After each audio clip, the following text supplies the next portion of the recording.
Hello. Um, I see now that I have forgotten to put the chat on, so I'll just be taking a brief minute doing that. Um, I didn't want to delay starting for that because I was already a little bit late. Adventures of getting ready with cats. So if you were here 2 weeks ago, at particular times, because they weren't here the whole time, you may have seen our new kittens. We have two new kittens. And at that time, they were living exclusively in this room that is my studio, and they had pretty much free range. So after you met them, we had to lock them out because they were just going to be everywhere.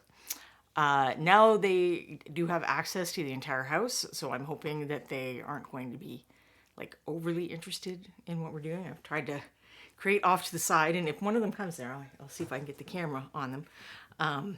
Some attractive places for cats to sleep. But we are very much just starting the journey of cats don't go on the painting table, so we'll see how this goes. It could be fun. It could be that I will have interesting colored cats at the end of this episode. Who knows? All right, move that out of the way. All right, do I need to do anything else? They're also not great for maintaining streams of thought. I'll say that. They're very distracting. One of them is extremely high energy, and I have to exercise her, make sure we play with her vigorously several times a day. I make her do laps. Like I'll just have the laser pointer, or she likes like a feather on a string, and I'll just pretty much, it's like, okay, just keep running until you're tuckered out. Because at night she'll come, and she's very sweet about it, but she's still kind of like, would you like to get up? I'm kind of bored. Hi, would you like to get up? And then eventually she'll go away. But it's like, no, much like cats, humans enjoy sleep too. So, okay, I'm going to switch over to this view. What do I need to fix up? Light. We need more light. I'll probably have to play with that a little bit. Covis Core X M32, happy time zone from the wet and windy southern UK. Ah, wet and windy. That's always a great combination. Pendrake is asking if our older cat is Corbin. Yes, Corbin is now the oldest cat in the house. He's almost 8. He's 7 and a bit. And then these kittens are about 8 or 9 months old. And at first we were trying the slow introduction thing where, he just has the smells, and all my stuff is like off the desk. So it took me longer to set up today than normal. I'm like, maybe I should put things in things so that I can easily move them if necessary. I may not have shaken all my paints. We'll find out. But so we were letting him, this is what I worked on last week, so I'll just show him while I'm telling cat stories. We had them in here, and we were trying to exchange smells and stuff. We did jump ahead a little bit to visual meetings. Like we would just open the door crack and kind of let him see in there, because of course he's all like, well, what's happening? And then he'd see what was happening, and he'd be like, oh, I don't know how I feel about that. So he it very much seemed like he was just in denial for a while. Like he would just look at them and go, nope, and walk away. Even once they started having, once we started opening the door like a little longer. And then we would have them out during the day. And I was getting a little bit concerned because it felt like one of the kittens, the one named Chai. Hold on, did I do something weird with this? I don't know, it seemed like I had this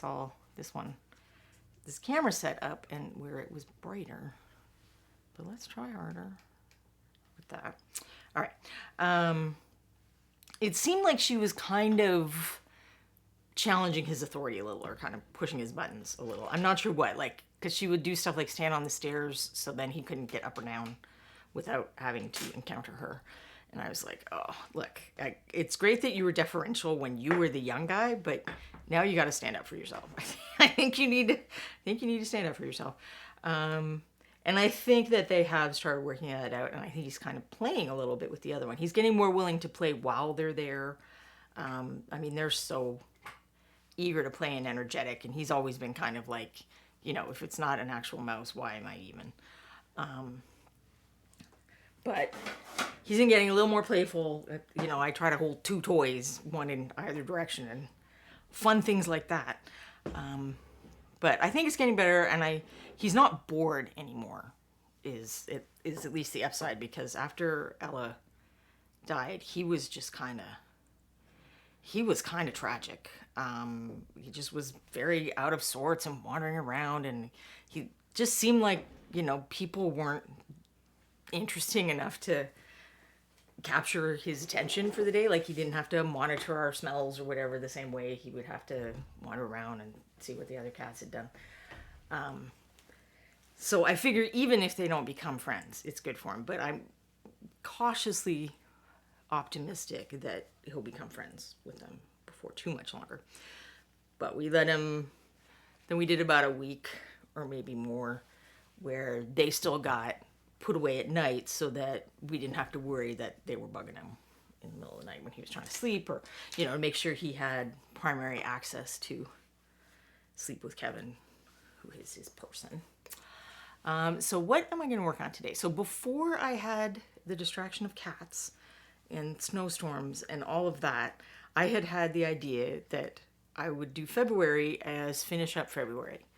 Because I realize it's been a long time since I've done a critique show, but part of that is because I haven't finished anything. So I need to have something finished before I can, you know, come at it like, okay, say this is a miniature that someone put in the MSP Open, which, you know, hotel rooms have gone up already. So it's not as far away as it felt to me, you know, 2 weeks ago.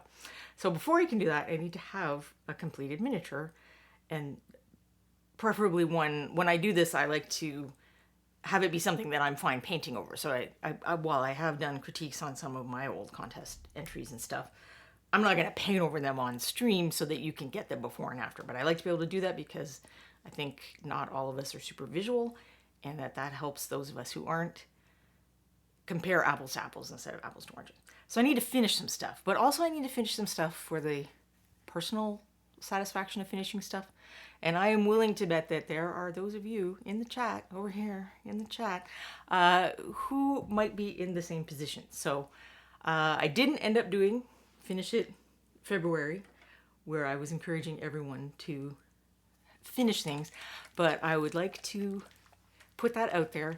I don't know about you, but sometimes I do this thing where I'm like 80% done or I'm 90% done, and then I don't know, that miniature just sits, and it's like, why? Why will I not finish that miniature? I have just noticed that there is like, I don't know if you can kind of see it. Here, this is one of those things that, you know, cameras and taking photos always finds that you don't always find. There's like a white bit there. So what I'm going to do with this guy, so I've got this guy, this other owlbear, because then it'll be interesting. I'll be able to compare, you know, warm white and cool white, and kind of some other, you know, these are both monsters. We'll be able to do some additional comparisons if I have both of these guys finished and ready to sort of edit.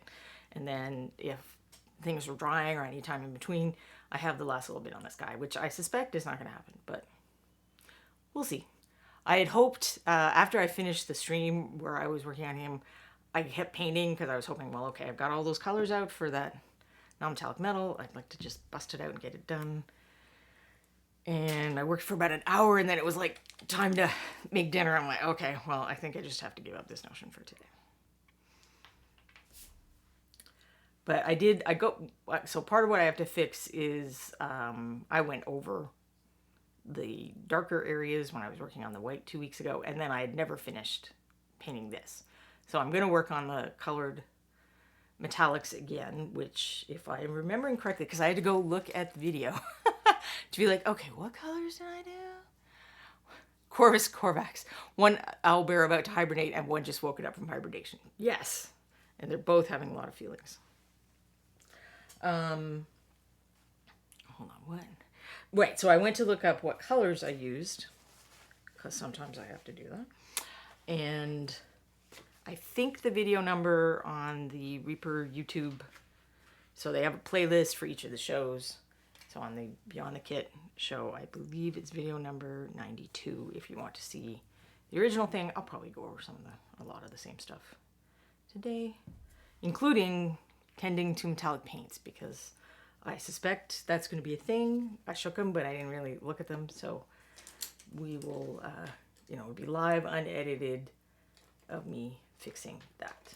Oh, no, you're wandering. You're wandering. Hi. Hi, baby. Nope. Nope, nope, nope.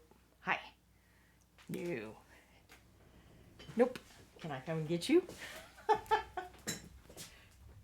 Yes, you waited until the stream to come and now you're trying to grab things in your attempt to stay in the place where you're not supposed to stay. Hi. But you know what? We'll put you on camera. Hopefully. Nope, because nope. Okay, there, it came back. I have a Steam Deck and for some reason the buttons have been coming on and off. So this one's Chai. She has more light on her neck and she has a fluffier tail.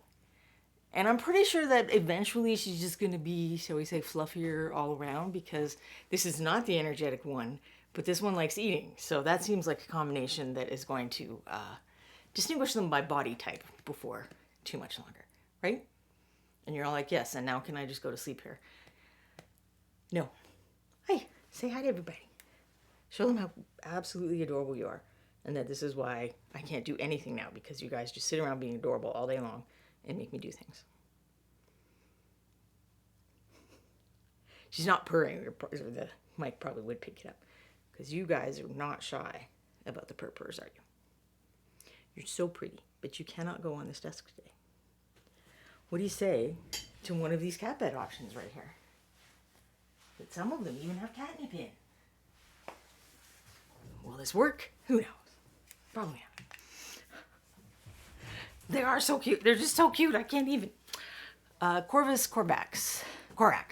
After about 30 years painting and struggling to improve, I picked up the first Learn to Paint kit and painted the first model last week. The guide was incredible, and going back to basics without every fancy tool and technique was oddly refreshing. Well, thank you. And that's actually a solid technique for a lot of kind of arts, craftsy things, is the idea of constraints, where, limited color palette challenges are an example. So you can only use these colors, or you can only have 2 or 3 brushes, or other things like that. Can help you focus on different things, or creatively solve problems, stuff like that. So this is gonna be a little weird. Maybe I want a more pointy brush, because I see some places where I didn't go over that much. Or are you accepting the cat bed? Yeah, I'm getting lulled into a false sense of security there. I'm almost certain that she's gonna wait until I've got paint on my brush and then attack. But yes, it never hurts to, go back to basics. Do like this miniature is monochromatic. For those who I painted this originally around Halloween, and then worked on a bit sometime in January. So this one, I just have like a same spread of colors like this, but in this case it was, browns. And that forces you to have to work with just value and texture and some other things. So reducing your options, weirdly enough, sometimes is very helpful. And then going back and doing stuff that you're like, oh, I already know how to do that. It actually took me ages to learn to, wash and dry brush. Well, I learned that after I learned the other stuff, because I had trouble with it in the beginning. I'm just like, oh, screw it. And I skipped over, and then it's been very helpful to have gone back to those things, and it opened up different techniques. The reason I had this out, so you get this, if you have the regular color wheel, which I suspect a lot of you do, you get the value scale here, but the problem with this one is you can't really stick it up next to a guy. So I had this thing, which is called the Grayscale and Value Finder TM. So it must be on Amazon or something. It's the same company that makes it, the Color Wheel company. But the idea of this is that you can hold up something to it. I mean, in theory, you're outside looking at trees or something, or a still life. And you kind of look through there and you squint your eyes and you match, which one is it closest to. So we can kind of do that right now with the table. We can be like, this gray thing here, because it's not really the same gray. It's like, well, which one is it closest to? You kind of squint. And nope, I think we gotta go back to this side. I think it's that. Well, no, actually, I think it's that one. Or it might be in between those. So the reason I got this out is I was painting white, but I wanted to show, if possible, that it goes, the shadow areas go darker than you think. So a lot of people will, not put shadows in on white objects or put highlights in on black objects. And they need it. The challenge is keeping them, confined in space, because on white, both the midtone and the highlight should be white, essentially. And then on black, the opposite. This isn't really a true deep dark black because I was trying to do the raveny, shimmery thing. So, do I have anything that's actual black? Well, the swatch. So it's not really overall, if this was a totally black object, there would be places that would be as light as that, but there should be more of the black. So I just wanted to grab this to kind of show you that in those shadow areas, the colors go pretty dark. If I did it on this thing, that we can make it go to black and white, it'd be easier. But I'm not going to make us all deal with because I have to go through like 5 other settings, and some of them are very 1970s poster type of deal. All right, let's get things out of the camera's view. So before I forget, let's just throw some black on his tail. And then I'm kind of debating, and if you have opinions, you can let me know in chat. For the ears, like, I'm wondering if it'd be cooler to make them the shiny black, like to kind of be contiguous with the mask area around the face, and say they're feathers rather than fur. But they're not really, they're sculpted almost more like skin. So I don't know, maybe I should make it like that.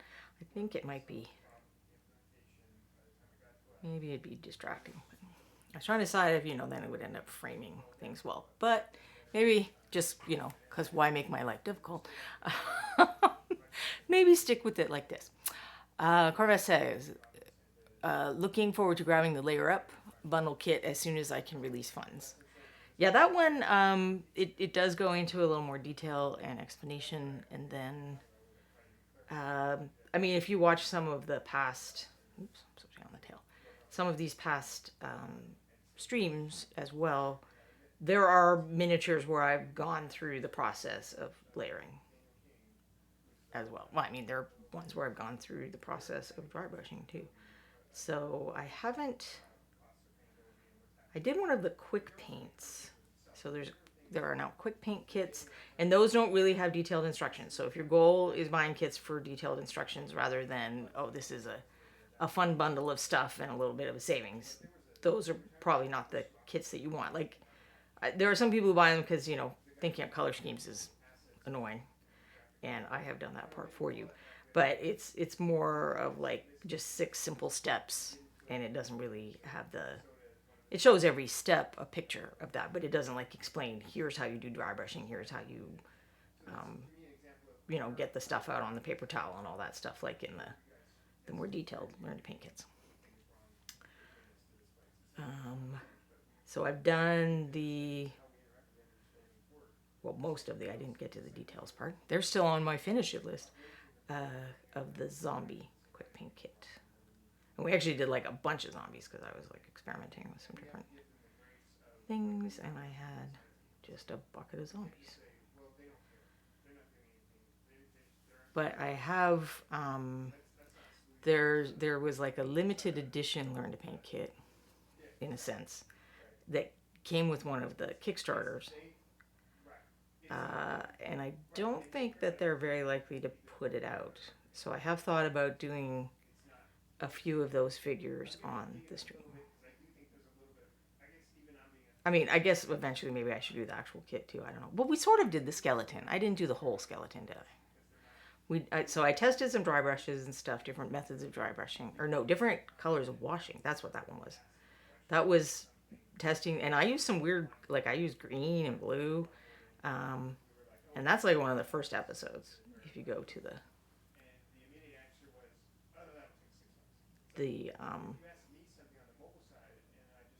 playlist on the YouTube channel.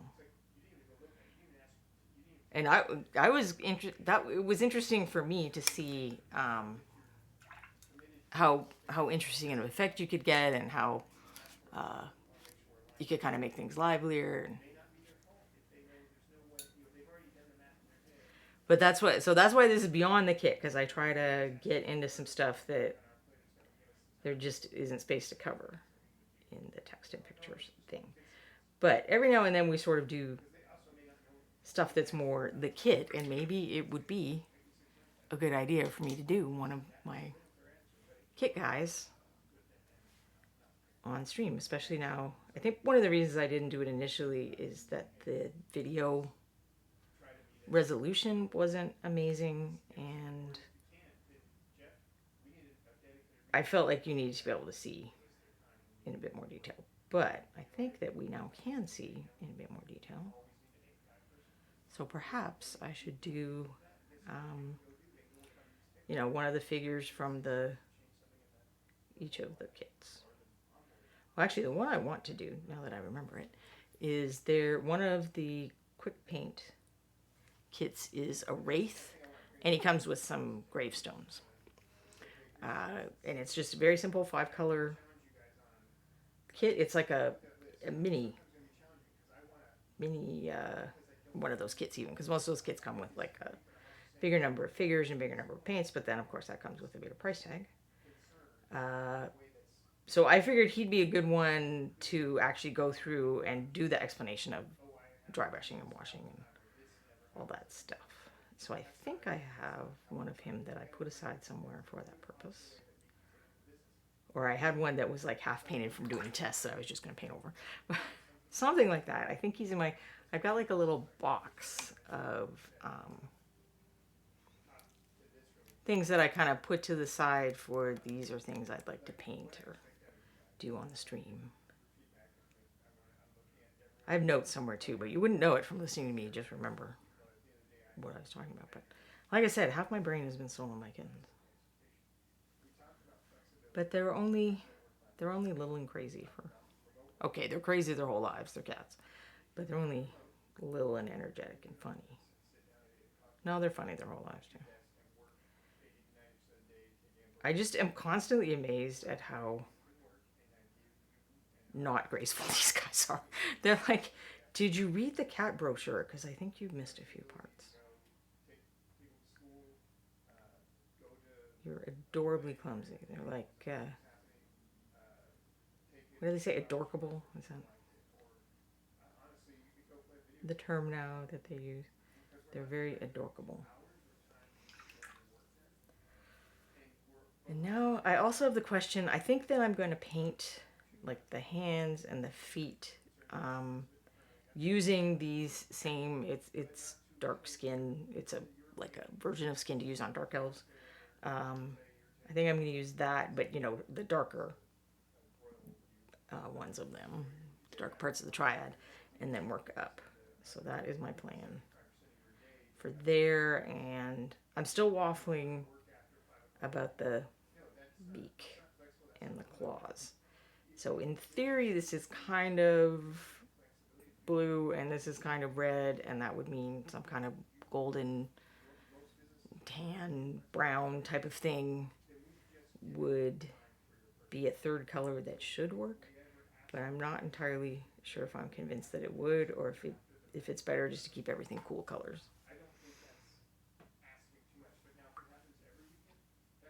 See, there's something I think I did say in the kits, like if you make a mistake and you're quick, you can catch it while the paint's still wet. But I demonstrate that on stream all the time because I goof up all the time. Like there, why am I covering over stuff I don't need to cover over? I'm very out of practice is what the problem is, because it was Christmas and kitten prep and kittens, and I just have not been in the mode of painting, and I really need to get back to it. I almost started something new today. I was like, well, I should paint a cat person because of all these cats. And then I thought, that is my ADD talking. And I'm sure that a lot of you can relate. So again, I'm going to push the concept of finish up February and grab those things. Because just even if you don't love how it turns out, there is a satisfaction with being done with something. With I have completed this activity, I have finished the goal, like that kind of thing. So even if you don't love it, and sometimes you just put it aside a few days and then come back and look at it. And if you've been here before, you've certainly seen me do that with stuff on the stream. I didn't bring this guy's friend over that was painted in a different sepia tone, but right after I painted it, I like hated it. And then after I came back to it a few days later, I was like, oh, okay, that's actually, that's not so bad. Sometimes how you feel about it, a thing is colored by your experience painting it. Like if it was really frustrating to paint, or like you had a vision in your mind and it didn't turn out like the vision, that doesn't mean it didn't turn out okay. It just means you didn't accomplish what you wanted to that time. So if you give it a little bit and you come back and look at it and just kind of judge it for itself, sometimes you can discover that you like it better than you thought. Um, but the whole here, I'm not sure if you can hear my husband on his work call, so I'm gonna close the door. Um, oh no, did I just touch the camera? I totally did. I need to get a chair with a shorter back here because it is so hard not to do that once I've got it set up.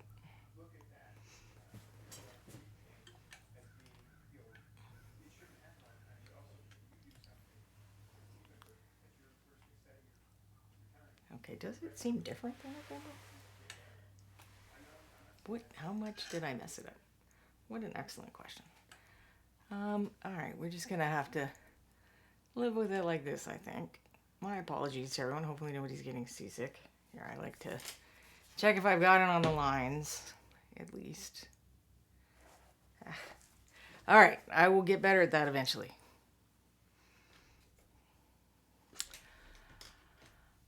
Let's see, we've had some questions in the chat. It's Corvus's first day here. I caught some of the previous person earlier and they were just as welcoming. I wanted something of a refresher in the skills that while I use them every day, I've never been totally happy with the results. It's a bit daft, but I was silly impressed with the skeleton I did last week. Oh, I'm glad you had fun with it. The person who streamed before this was... Okay, I did something weird with this camera, didn't I? Oh, well. Hopefully you can still see him and everything. Where's the line? Now I know what I did. All right, we're just going to pull that back a little. The person who was streaming before me is Ann Forster. She developed the paint line for Reaper, and I actually learned to paint from her. So this is the Learn to Paint kit that I worked on is the third edition that Reaper's gone through, and I learned using the ones that Ann made. Red Fildra? When do you think Reaper will have those cockatrice figures out, or is it not something that you can say or no? I definitely don't know. Quindy is confirming that we don't have release info on the art shows. We're just painters. They don't tell us anything. Sometimes we paint guys for them, and it's like, I don't know what the guy's name is or when sometimes I know when he's coming out, but I never know what the name is until he comes out. You could try asking during Reaper Live, which is an excellent advice. That's on every other Thursday at 6 p.m. Central. This week is the off week, so that'll be next week. And the owners and operators of Reaper are the people who do that show, so that's why they can tell you stuff like, when will that be released? Pendrake is also suggesting that you can ask on the forums or Discord, and wondering if they were part of Bone 6, which I do not know offhand myself. And Quindy is saying Tazine might be able to give release info if it's available, and that's the person who you're going to talk to on the Discord. And the Discord link has just been shared as well. So yes, artists are not the people who know the answers to businessy questions. Even if we've been told, we probably don't know the answers to businessy questions. All right, so now my trick is getting the light in the right place for him. Because yes, I have messed up the camera.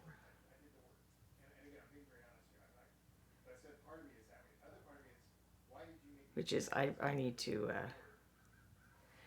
figure out, maybe I just need a different chair. Because it's the chair will spin around and then hit the camera. But, I mean, it is nice to, when you're painting. When I first started painting, we had this, like, we just gotten married. We didn't have a ton of stuff. We had this, like, crappy old office chair that the back was starting to come off of. And my husband was like, we could try to, save up and get you a chair. And I'm like, nah, it's fine, whatever. Just take the back all the way off. And I used that for years. And it was very dumb of me because it's healthier for your back to mix your positions up. So when I'm doing something where I have to concentrate, yeah, I'm leaning forward. But if I'm, if I was doing something like this, just doing like base coats and stuff, not on camera, I could lean back and rest my back and be in a different position and try to not get all of the back problems that I have, which certainly are not all from painting. I can be stupid in many contexts. But painting probably hasn't helped, and doing things like that where I even submitted it. There was some kind of contest on the radio for like terrible furniture. You submitted pictures of terrible furniture, and I'm like, how did that chair, it was really, I have a picture somewhere, and it just was awful. Like, how did this not win or even get mentioned? Like, how bad is other people's furniture? Because it was barely functional. It was more of a stool than a chair. But eventually I did get a better chair. But and then eventually that chair wasn't a better chair, and I had to get another better chair. I feel very Goldilocks about chairs. Like, we'll go in the store and I'll sit down and be like, nope, nope, nope. This one's too this and this one's too that. Same thing with shoes. Sometimes I can tell about shoes before I even put them on. I just put my hand in and go, nope. That one has too much arch. I could not wear that. I'm not one of those people who love shopping for shoes. Corvus found one of those desk-mounted magnifiers with light, improved my painting posture dramatically as I could sit straight and still see the tiny details. So I don't think I put this on before the stream, but I prefer these visors. I did start with a desktop magnifier.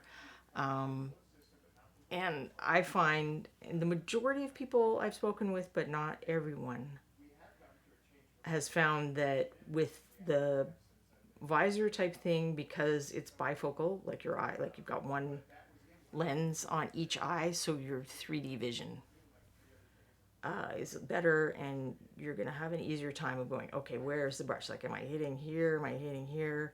Sometimes with the single magnifiers, it's harder to tell. Because like my husband, who only has one working eye, one half working eye, his attempts to paint are not great because he can't see in 3D, and being, when you're painting something this small, being able to figure out exactly where you have the brush is like definitely part of the task. But like I say, not everyone. There's a lady on YouTube, Lila Mev. I think she's the Mini Witch. And I don't know if she's had an update about it, but she went back and tried one of the single magnifiers again and really liked it the second time she tried it. So I've been meaning, I have one because my husband has many visual assistive aids that he doesn't use. So I end up stealing some of them sometimes. I'm like, the doctors give you these things for a reason, but okay. So I have one, and I have been meaning to go back and try it because I haven't really, like, this was a million years ago when I first started painting. I got one of those lights, and it had an arm with a magnifier on it. It was nice because I could take it off too. So when I decided I didn't like it, that arm just came off. So it wasn't always, because I also had a problem where the brush would, I'd be looking and then the brush would be hitting the magnifier. And that was frustrating. But very much different people, like some people, a smaller minority, but some people find these visor type things make their eyes go a bit squiggly. Now, you do need a good one. So I've very specifically, most of the time I'll be like, whatever brand thing that works for you. But I very specifically recommend the Donegan brand of its Opti thing. So the original was the Optivisor, and that like goes all the way around your head, and it is kind of heavier and hotter. And this one is the Opta Sight. They're both good in terms of looking. It's the headband part that's different. Like it's the same lens, and they sell both glass and plastic lenses. I get the plastic lenses because they're lighter, and then I don't have to worry about them breaking. But they do, chip and stuff easier. So I just accept that I periodically have to replace a lens.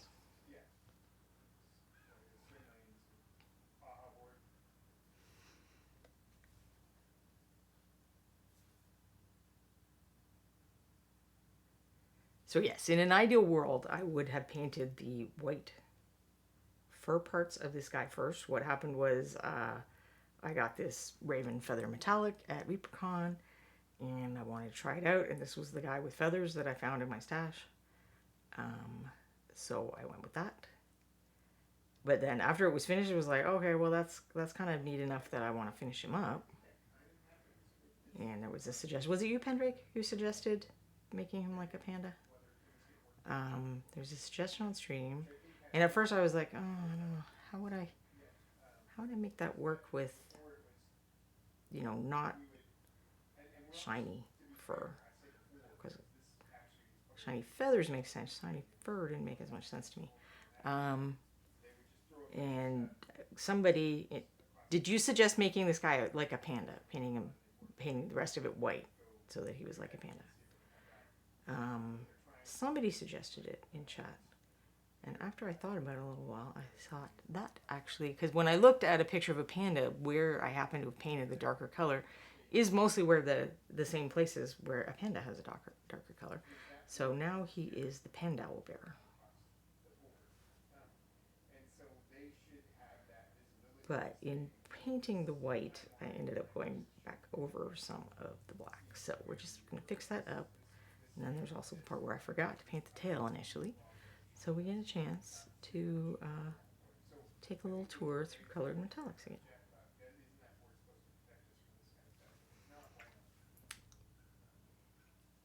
Oh, I think that's... Some of those places I probably don't even have to repaint because it was around the edges, so it's probably okay. But the tail definitely needs a little love.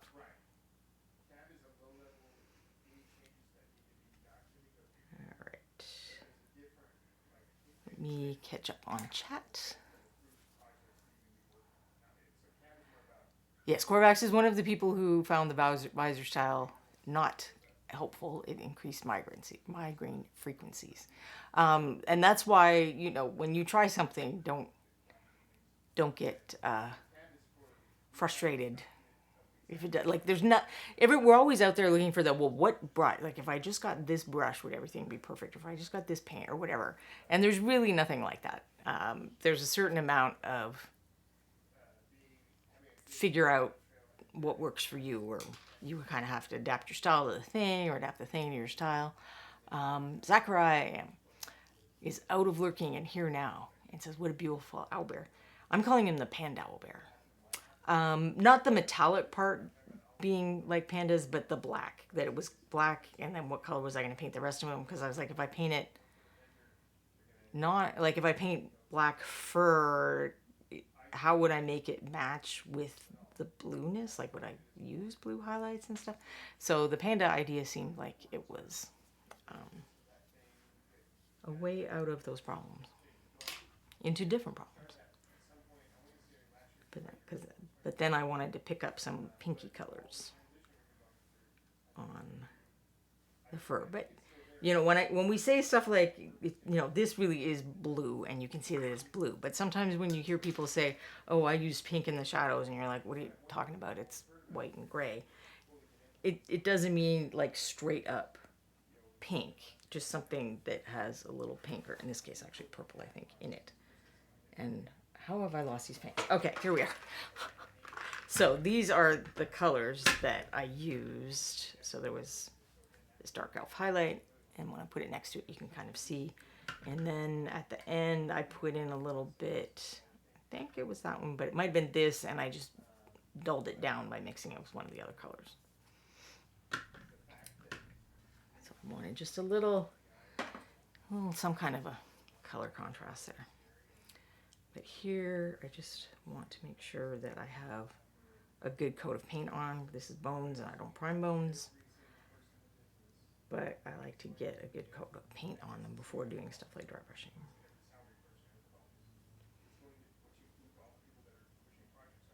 Okay, just not even if I was doing layering, I would still want a good coat of paint on there, especially like, wouldn't it be fun to plop him down in a game? It would be fun.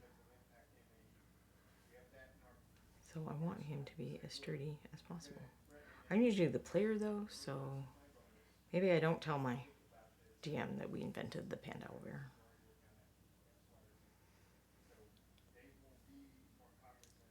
Because who knows what kind of stats that guy would get. I figure he does eat bamboo, but only as a side dish. Meat is the main dish.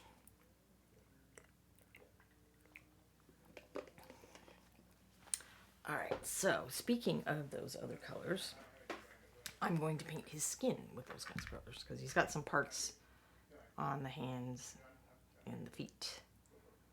And we'll have to check if there's anything else that seem like they should be that kind of color. So this is the Dark Elf Triad, which is gray with just a little bit of purple. Do I have a standard gray with me? Somewhere I do. All right, so that's what, a more neutral gray would look like. So when we say stuff like it's like a pinky or a bluey or whatever thing, that's the kind of thing we're talking about. It's still gray, it's just gray with a little something.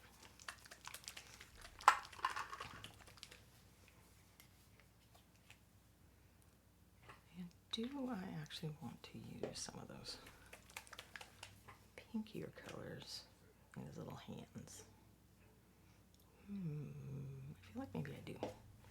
So I will actually mix with, this is one of those labels that's faded a bit, but it's Vampiric Shadow.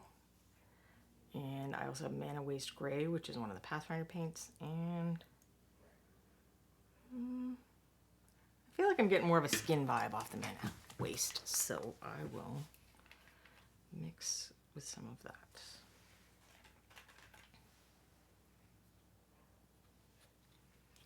While we give the black time to dry.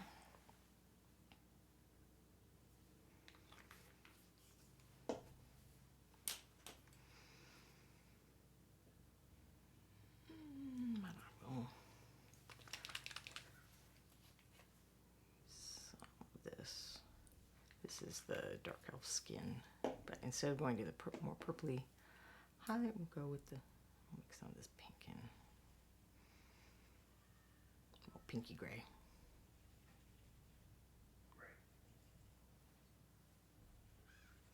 There are some very interesting colors in the Pathfinder line. If you've never taken a look at them, it is fairly fun.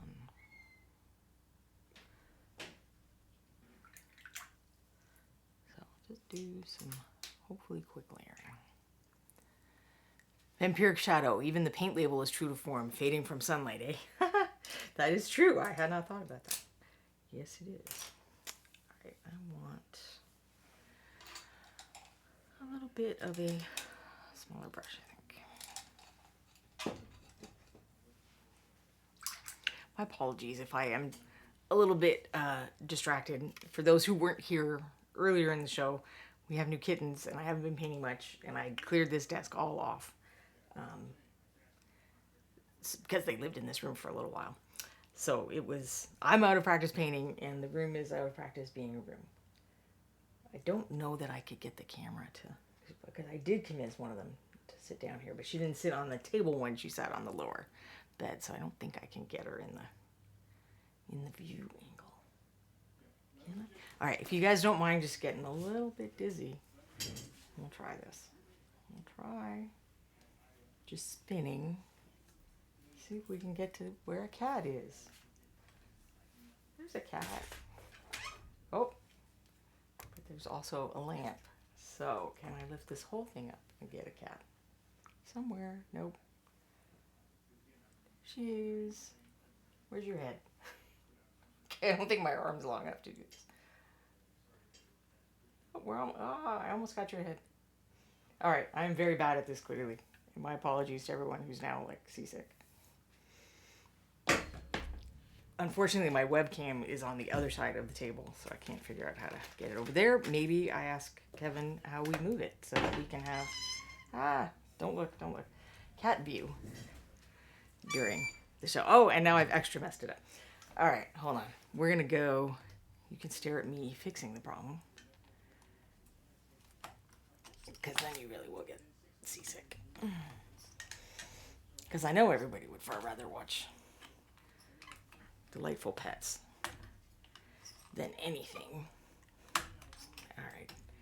Of course, this is something that is not a challenging task to do if I'm not on stream. And it is a challenging task to do if I am on stream. All right, let's see. I hook it up to a battery now instead of something else. Because wires. All right. Easy back. Where am I here? I think that's all right. My apologies for that strange interlude. Sakurai says we need to give you a wireless cam to put on the kittens. Well, that does sound good. I don't know how that works, but it sounds good. Maybe I'll see if Kevin can find something. Or we'll put a GoPro on one, and then they can watch the other one. As much as they're sisters, they will do all kinds of cute sister things and clean each other, and sometimes they snuggle up with each other. But they're not codependent sisters at all. They have no problem going off and doing their own thing, having their own interests and their own opinions, and making their own demands of me. They have no problem with that at all.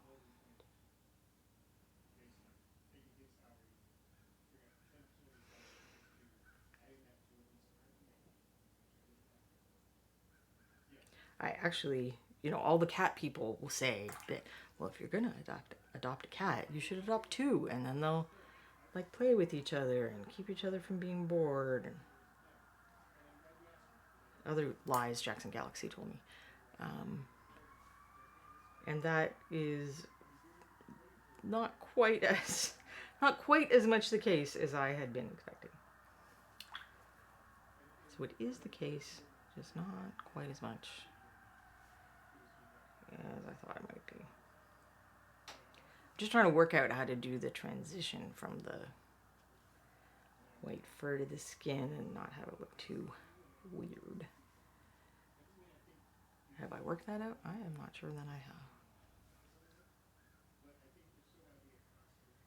But it is a very nice, refreshing change for us to have cats that like each other like that. We've had cats that like barely tolerate each other. We've had cats where one wanted to be friends and the other was like, I hope you die in a fire. But we've never had cats that, would curl up together. And they would sometimes wash each other, but then that was usually how the fight started.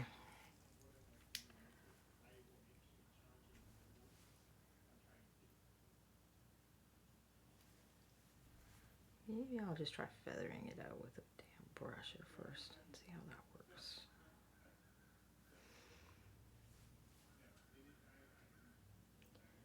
But we can also just soften the edge with these lighter colors. I'm kind of applying it like, in the same direction that the fur texture is going, this vertical or horizontal, whichever way I'm holding him at the time, I guess, but the back and forth. So then it's similar to the fur and will hopefully seem like a more natural transition.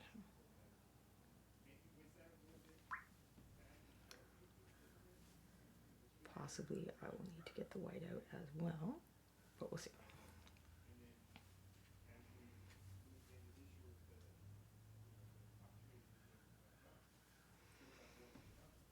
Then make the actual skin part darker so that it kind of stands out a little more.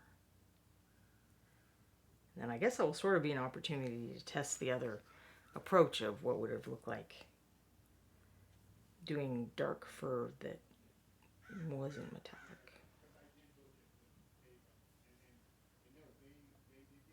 If that makes sense. I don't feel like I make any sense at all.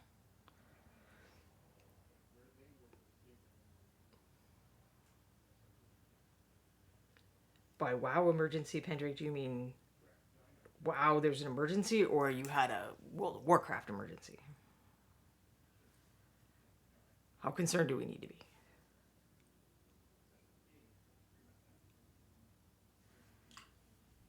All right. With the inside of his, I might want to get actual pinky pink for the inside of his ears. I'm going to leave that for now.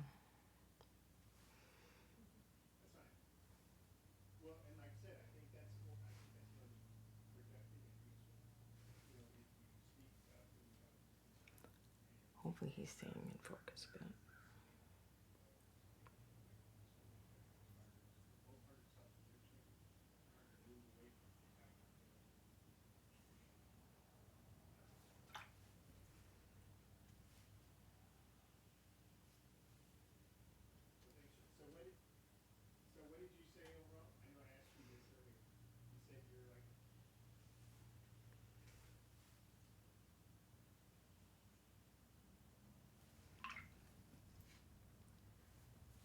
Sorry, there's sometimes when I have to do a thing where I'm keeping the paint wet, I have to.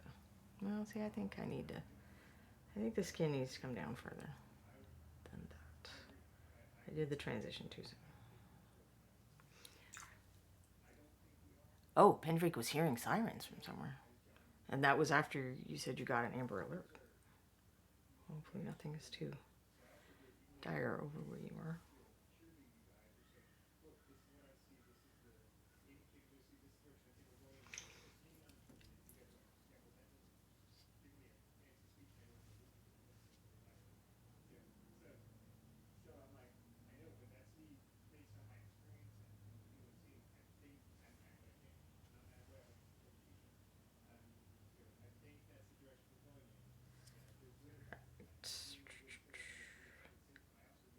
Now I have to make that decision on this side. So this was one of those things I used to like really stress out about was the borders of things, like getting the paint exactly where the fur part only on the fur and the wing part only on the wing. And I think I was kind of creating my own problems by being super nutty about that. Like you have some flexibility to adjusting that with paint or softening it with paint. Or that's one reason lining people don't love to do dark lining, but dark lining helps in that situation where if say this was white and this was light blue, the fact that that edge is not super clean would be way more obvious. So if I put like a dark blue line in between those two sections and delineated them more, that kind of makes it look neater, if that makes sense. I will have to have a miniature where I demonstrate that sometime.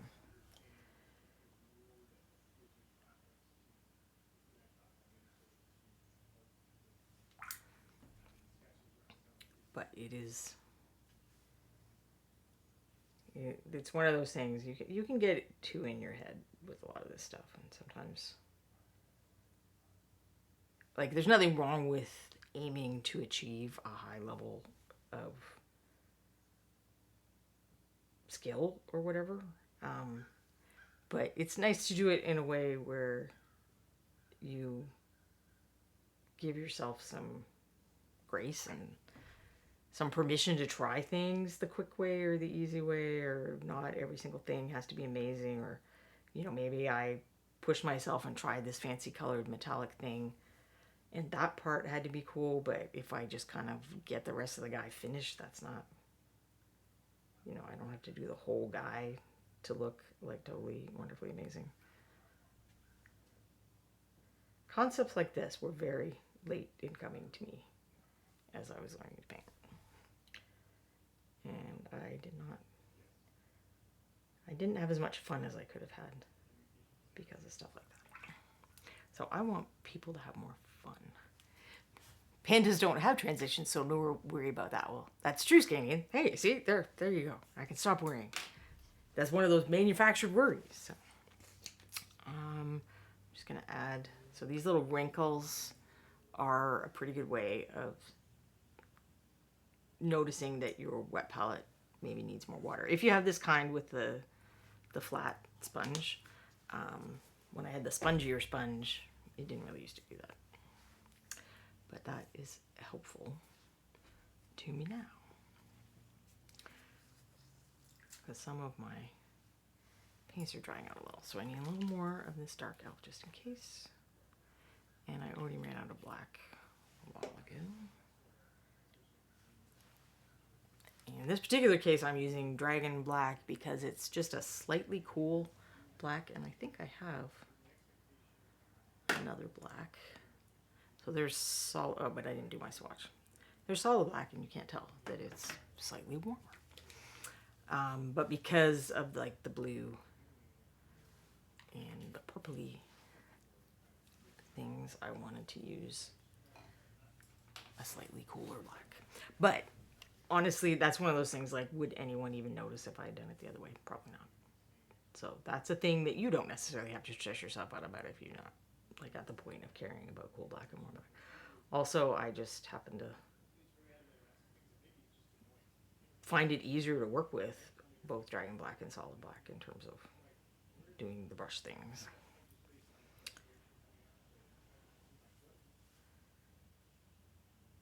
So I'm just gonna put a little all the way down to black in the wrinkles because I think those are interesting. They're kind of like ape-like hands. I want to make sure I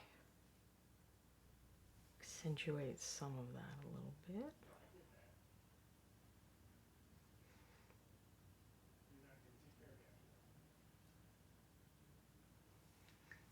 So that I can keep his hands dark too. Oh, I didn't paint his little feet, did I? They are little feet too. He's got little feet for his build. That is adorable.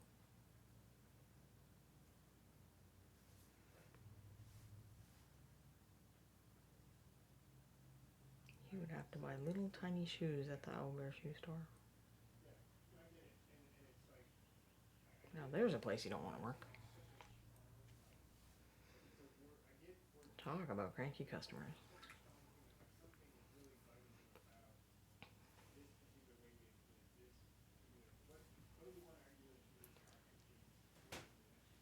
You just can't even have a good day. So I'm not wanting to like go crazy nuts doing perfect blending. So I'm going to kind of use a stipple stroke, and he's got rough skin, and hopefully it'll all be cool. So that I don't make you all watch this for 1,000 years. If you have seen me try to do good blending before, I did a show that was what we did for the 100th episode, which was not long ago. Was instead of doing it the I'm trying not to be boring on stream way, I did it the actual way that I will do serious blending.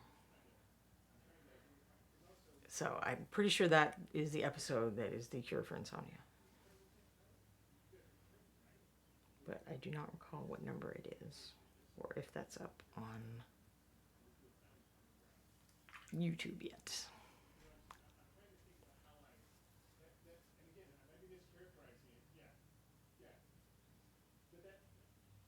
So those are a little rougher, but I can take the approach of coming back in with the lighter colors. So I'm gonna just live with it for now. And come back in.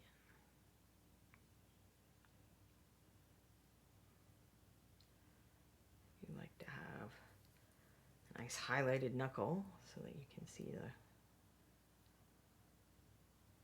shapes of the hand.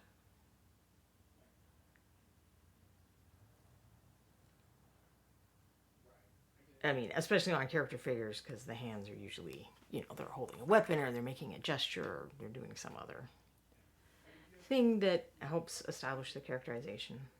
So I'm going back to the slightly darker color, and we'll just sort of work some of that in. And then if I have to go to the one below that, that is fine. I've got a bit of glare. Sometimes where I put the lamp so that the camera likes it better is not where my eyeballs like it better.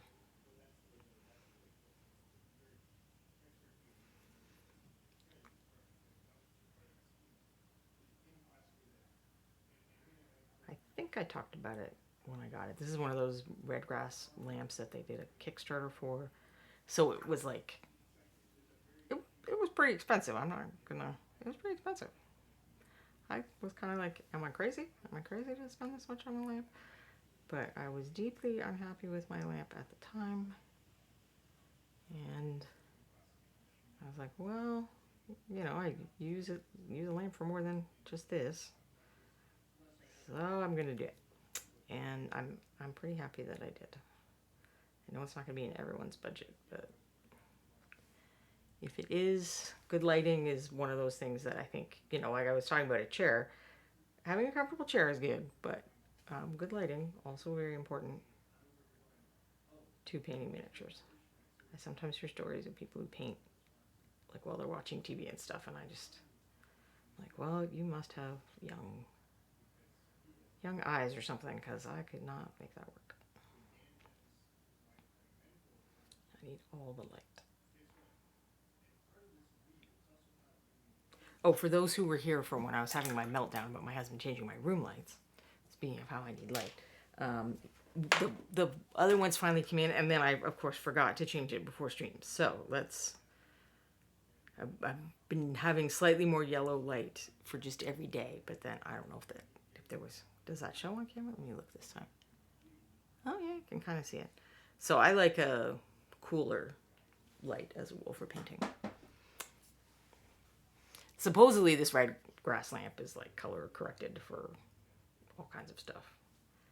I've never been, you'll see advice to make sure that you paint under blah blah color correction, and then it's like, okay, and is your wherever you played your game color corrected? Is I can tell you that most places where you have miniature contests are like hotels and convention centers, and just if there's any light, we're grateful.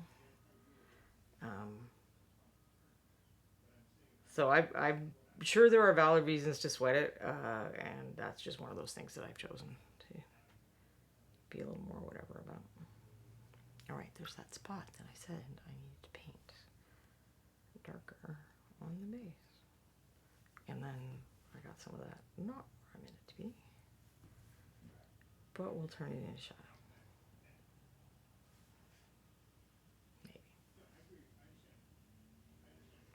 There's like a little bit in between that foot too. I tried to paint the base really roughly before I started because I knew that it would be hard to get the brush in there.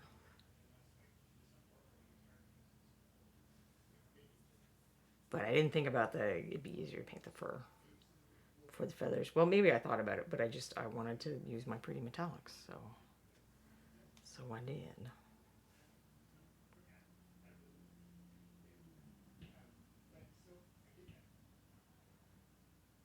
These are probably those spots where I can't see it, but I'm sure that if I try to take a photograph, the photograph will find every spot where I failed to put the correct color.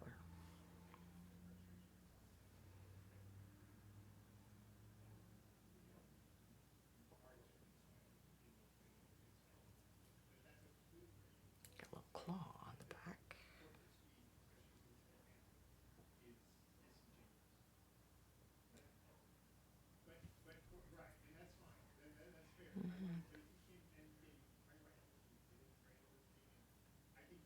I just want to try to cover up all the gray. It's not like I'm actually going to paint any detail away in here. I just want it to not be blatantly lighter in color than it should be. If I thought about this before I started painting, I could have, slapped some black on very liberally so that then I wouldn't have to worry about if I miss spots. But I also really, I don't think people should be looking at him like that a lot. I mean, that's just rude to him, if nothing else. Like, that's a good reason to make an owlbear smack you.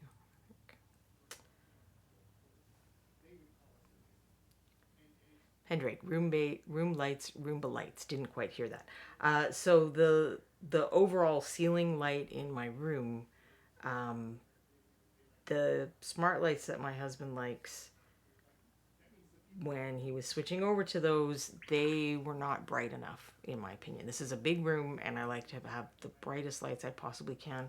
Not just while painting, even just in general, but especially for painting. And so I had a different brand and a different program, a little app thing on my phone. And one day the little app thing said, well, you need to update and it'll carry your data over. And it did not. And then he couldn't get it to connect. So it was like we couldn't control those lights at all. And I think it just offended him that they weren't the same as the rest of the house, honestly. It's just everybody has their things that they're weird about. I think that was one of those things that he's weird about. So he wanted to get me on the same thing as the rest of the house. And initially, all he did was just screw in some of the light bulbs. Like he grabbed them from another section, or we had a few that weren't in another room. And it was just so much dimmer and more yellow of light. And it just made me crazy. So if you watch the stream while I had those, it was like 2 or 3 weeks where I had those lights. And I'm pretty sure that I bitched about that kind of a lot because it made me crazy. Like I just felt like I couldn't see. Not so much on stream because I've got this bright light in my face while I'm on stream.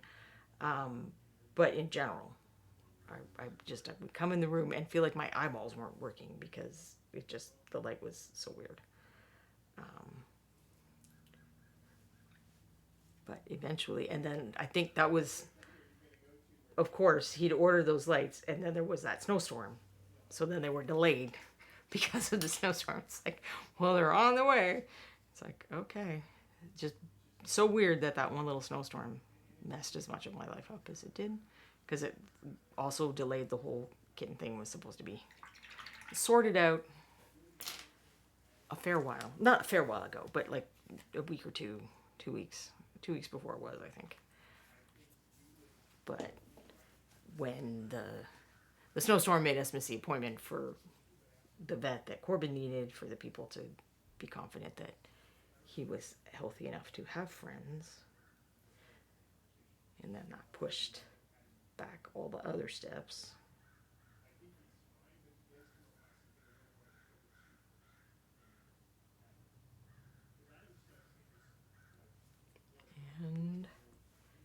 And then there was weird stuff like how the lights were late then, so I had to live with he tried some other one, and it was better, but it wasn't like great. So it was less yellow though. I at least didn't feel like I was in the 70s, so that was progress. Because I don't remember the 70s with as much fondness as some of my mid-century loving friends do. Yeah, those of us who are not the youngest, have you heard people referring to the late 1900s yet and felt like a Victorian? Yeah, that happened in the late 1900s. It's like, don't say it that way. That is tough to live with.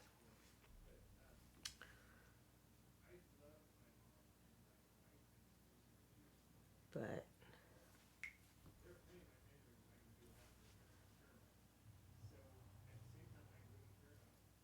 and then the other thing from the snowstorm. So I had a package that I've been waiting for that had like, I don't know, it was like 8 or 9 things that I had ordered. And it was actually just a couple of days into the snowstorm. We got a package and it had 2 of the things in it and it was like smushed and taped up, and it was like, okay, my guess is this had more things in it originally, but it could never have had all the things. It's not the correct size to have had all the things. So I don't. Are we expecting another pack? And then there were just endless, confusing updates from UPS. You'd be like, oh, your package will be delivered tomorrow. It's like, no, it won't. You can't get on my street. You're not delivering this package tomorrow. I'm wrestling with the which part is fur and which part is feathers, which I know I said I shouldn't stress about, but the tail is a little more specific, I guess. See, like that?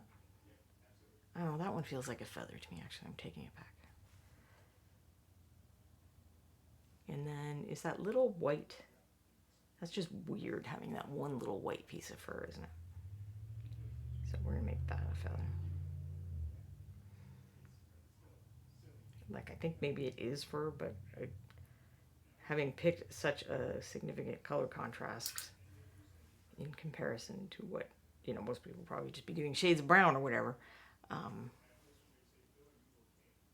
don't want to have that sticking out. Plus, it's going to get metallic on it in the next step. There's no avoiding that, I don't think.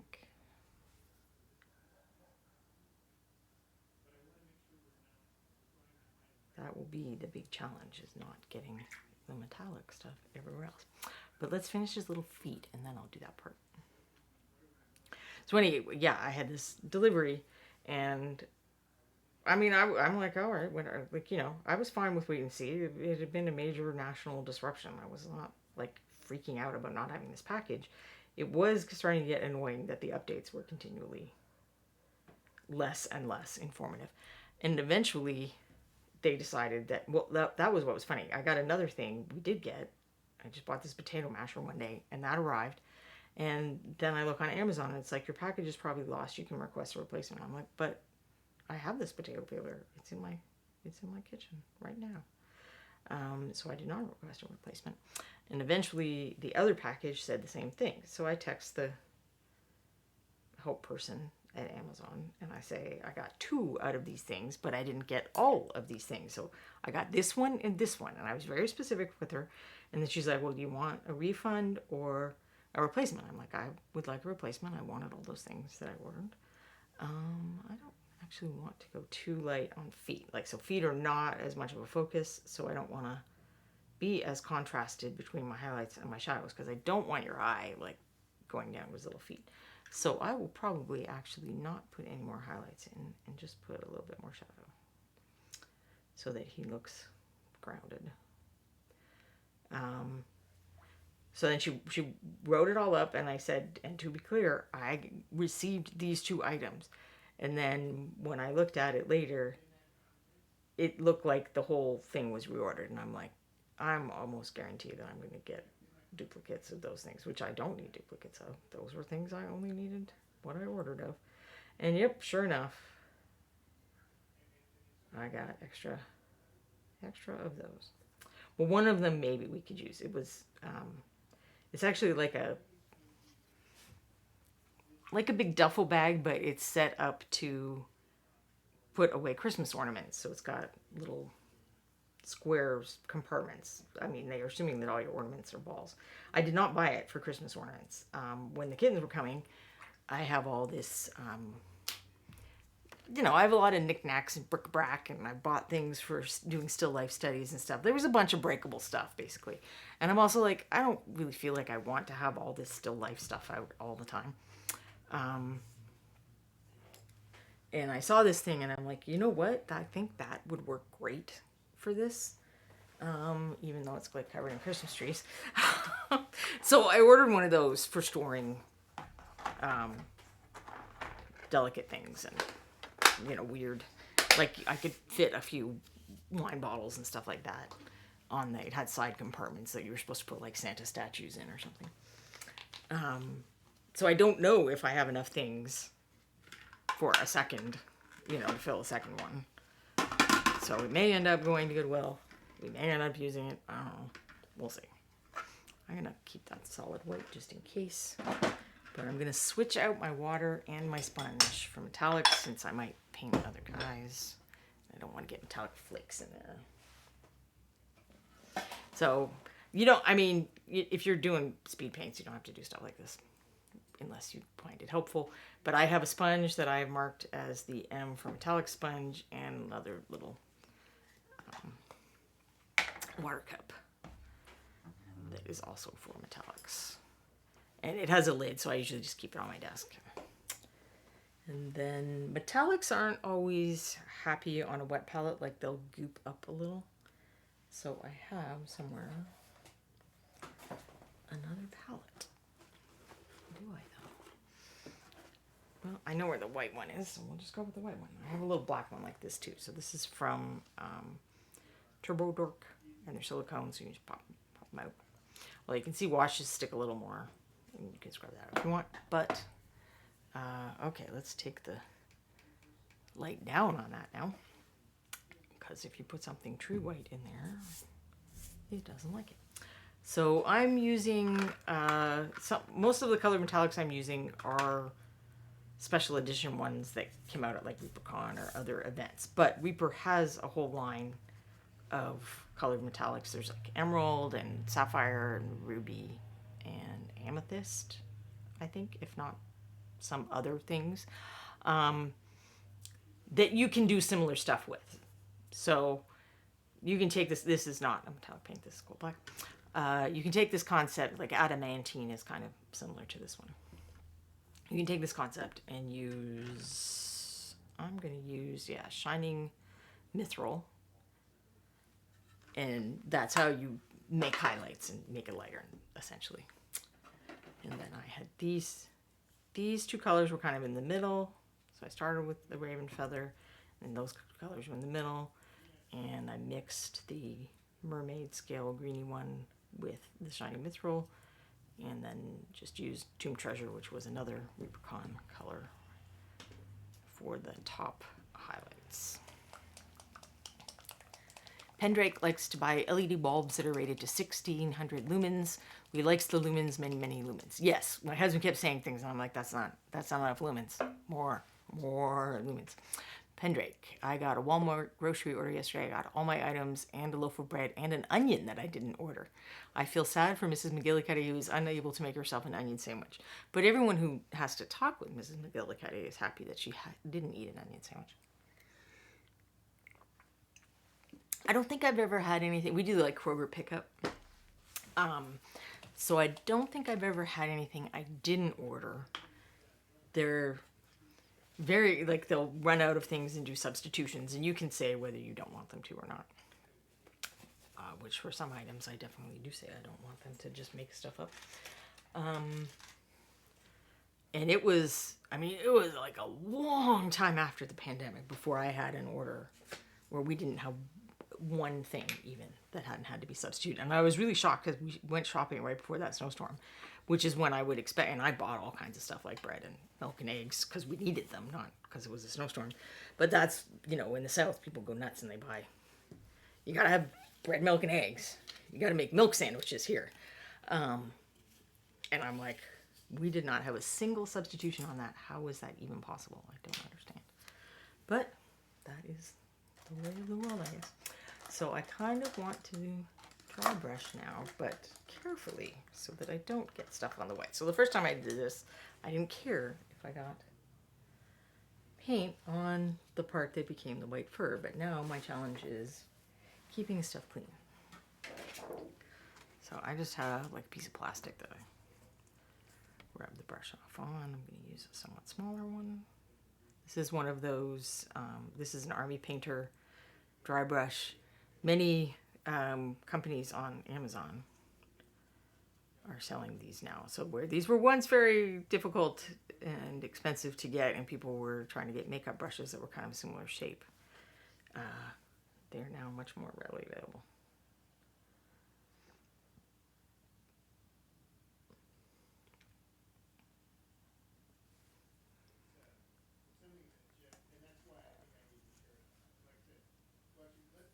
So I'll do kind of what I did from the beginning here on the, and it's just amazing how much, like, look how dark it looks, but you put it on and there's just all that pretty blue. And just like a little hint of purple.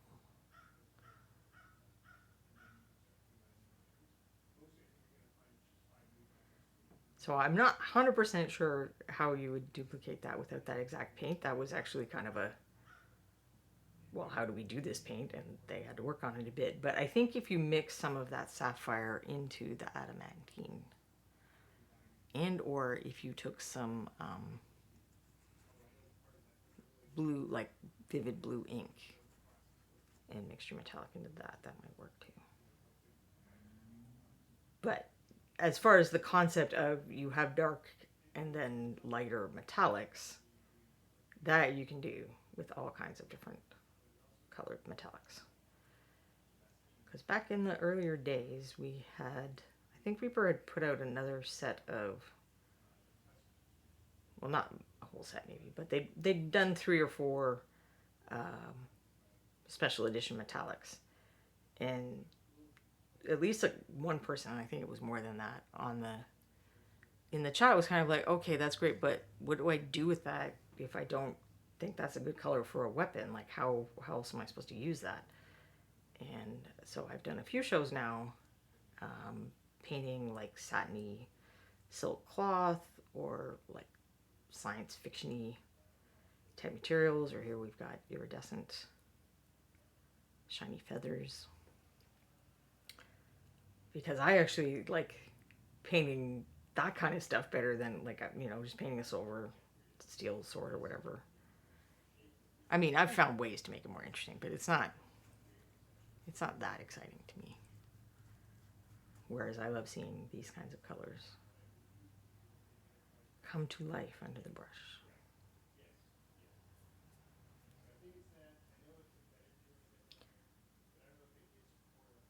Oh, do I need a little more black there? I think actually I need a little more black there.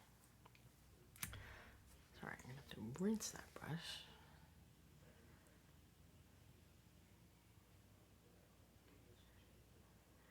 When I'm using these brushes, these are actually harder to clean to me than like the fancy little brushes. Like big, thick brushes, flat brushes, these things. I don't think I have a flat brush example with me right now. Well, there's one. Like even this more traditional kind of dry brush, the paint just gets all up in there and it's harder to clean. So I like to just dunk them in water and get a bunch of water, and then after the stream, I'll go through and fix them up a little with real cleaning.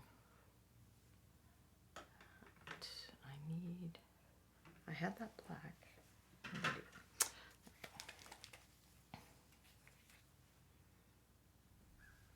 But I did get lucky with my Kroger order one time during the pandemic.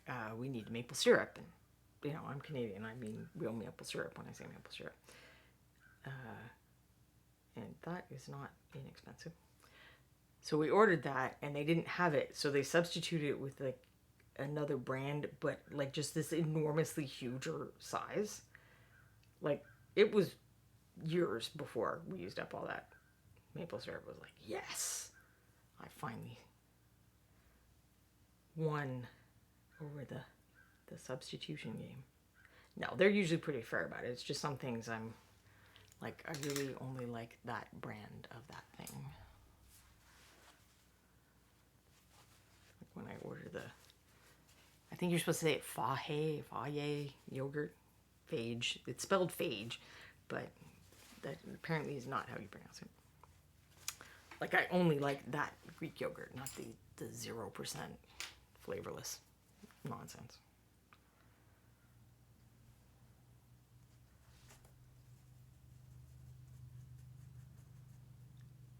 Oh, it is showing up on that. Yeah, it's so pretty. So pretty.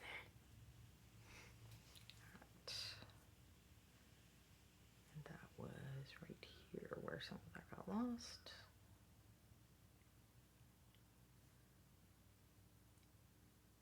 Those are shadowy areas, so they're not going to need a lot more than that. But this needs more. So there you can see the, just painting that darker color, even though there's a lot of blue, you're not getting as much play of highlights as up on here, even though they're both metallic and they both have the little flake in it, because these are lighter color metallics. So now let's do that. Let's make some lighter color metallics. I'm trying to remember. Okay, you're gonna have to hear the noise for a minute, sorry.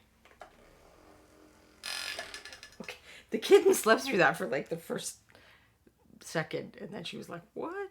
What's happening? And then she decided she didn't care, and she's going back to sleep. They're pretty chill. They were bottle-fed babies, so I don't think that a lot of things that happen in human homes faze them. But now she has to listen to it again. Nope, it's still fine. You're fine. Go back to sleep.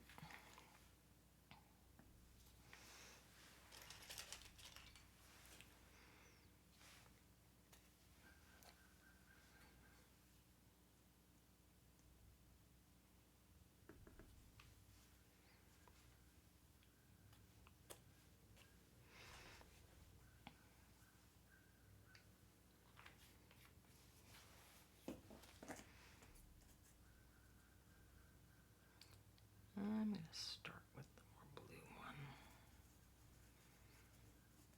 which is, in case anyone also has all the paints ever, is blue titanium, which I think was from the Cyber,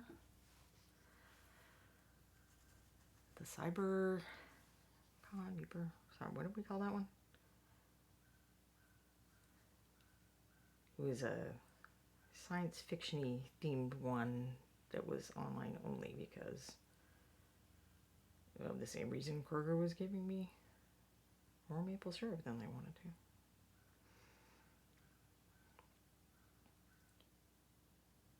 But there were some fun pink colors in there.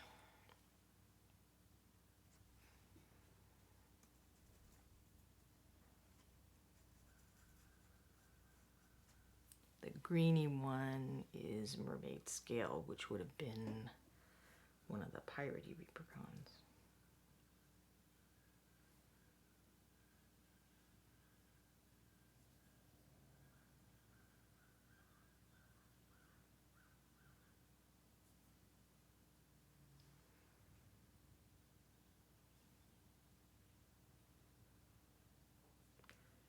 So now I want to start being a little more judicious. I don't want it on every feather. I want it like on edges, feathers that are facing upwards, stuff like that. Because this is, you know, just like highlights would have been on the white fur. They're highlights. They're not supposed to go everywhere. I gotta get more of that blue off so that the green will show up.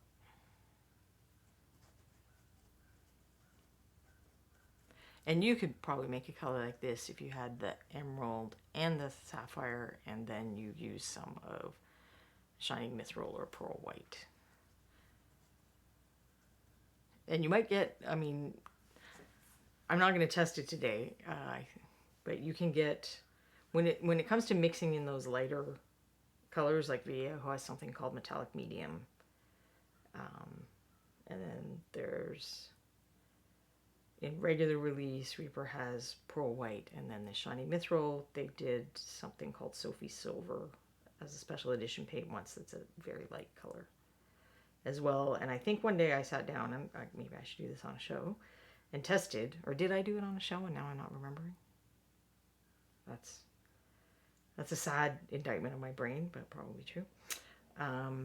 And the results you get mixing each of those in can be fairly different from one another.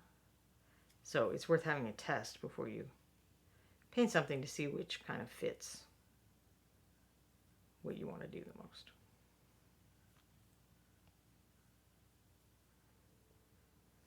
All right, now we mix, I'll go ahead and show you the effect of that.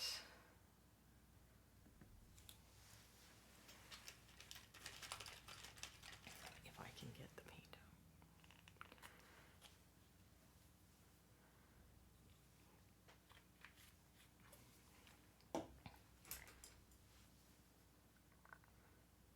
go this way. And even there, I probably shouldn't have put as much in as I did, because we're trying to make a little highlight. Sort of like this tomb treasure is for the blue.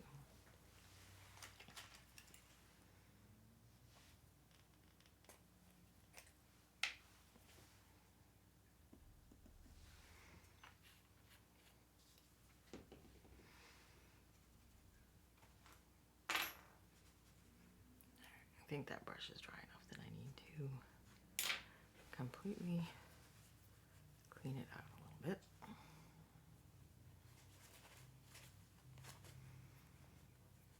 bit. And for this kind of brush, you don't necessarily want it to be bone dry.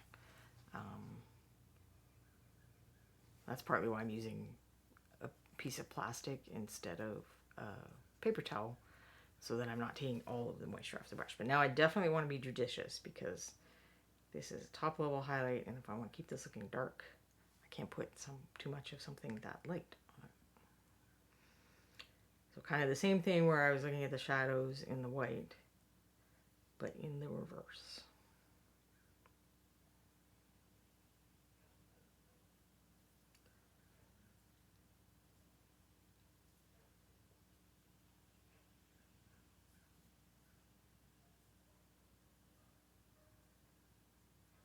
Get those feather edges, because that looks cool when you spin them around. Then I'll do some of this blue.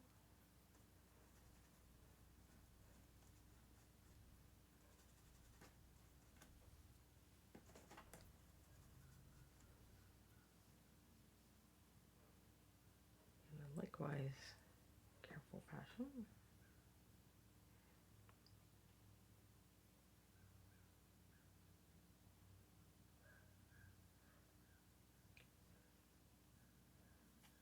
And then I'm going to have to get a smaller brush to fix up around the eyes and stuff.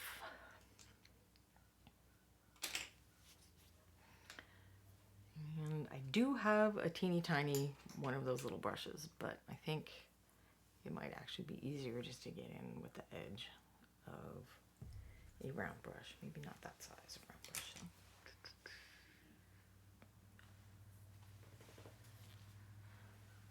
I thought I got out a new, there we go. I got a new size 1, and I have a size 0 too, just in case. So yeah, that should work. We'll go back to the raven feather. And here, I'm not really going to be dry brushing as much as just using the texture to take the paint off the brush. So side brushing, we sometimes call it. It's like where I'm perpendicular, yeah, perpendicular to the texture.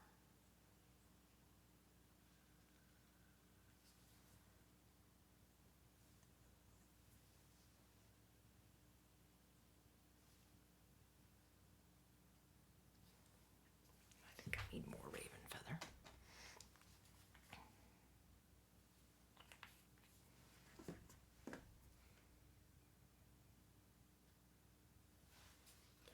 I haven't, like, Kroger really wants to deliver to us. They keep begging us to join their delivery service. And I guess I'm just not trusting that they, you know, how long it ends up in the vehicle or whatever. I suppose I'm being suspicious about that. Plus, I live like 2 blocks away from the Kroger, so picking it up is not exactly an onerous chore or a time suck.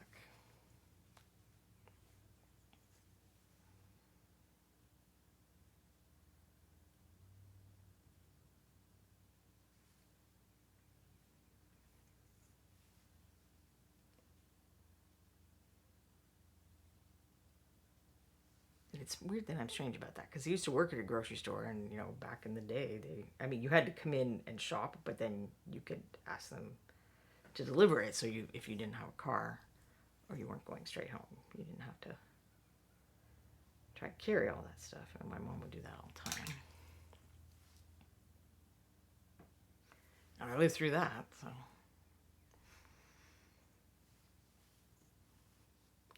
Presumably, I would live through doing it myself.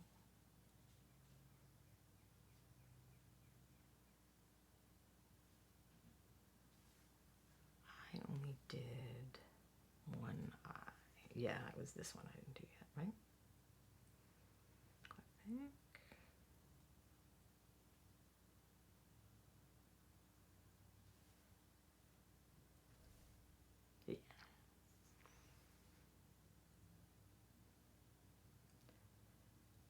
I do not know what color eyes to give him.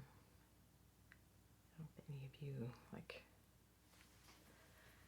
I just feel like orangey reddy, like it would be too much.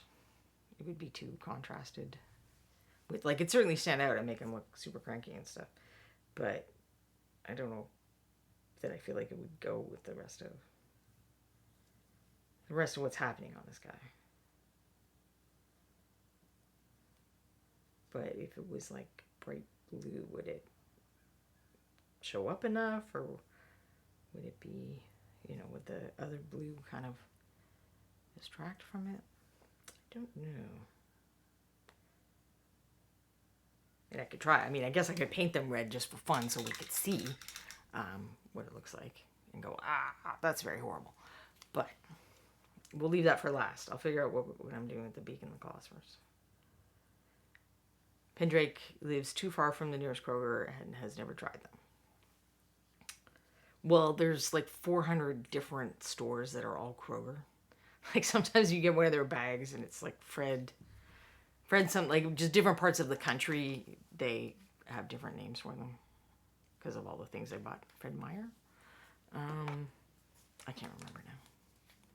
But yeah, we have a bunch of Kroger. Like, I could shop at Super Kroger, which is only 1 more mile away, but somehow I never do. I always just go with regular Kroger. Which is probably dumb, but because Super Kroger definitely has better cheese. The guy in our regular Kroger is very boring about cheese. It's like he gets Havarti, but with hot peppers, or whatever other kind, but with hot peppers. It's like, okay, so what if I don't like hot peppers, and also why don't you have red dragon cheese? Like the Super Kroger. Because I love that. Not just, I did try it the first time because it says dragon. I mean, I tried it the first, I got a cheese plate at a restaurant. But, and I didn't think I would like it after he described it. He's like, well, it's got like mustard seeds in it. And I'm like, I'm not a huge mustard person, but the contrast with the creamy cheese and the mustard seed is actually just super delicious, and it's extra nice with apples or cherries or whatever fruit you might like to eat in a cheese plate.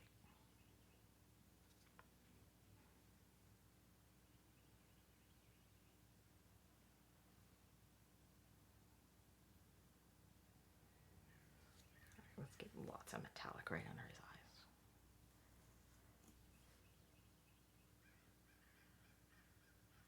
That will help them stand out.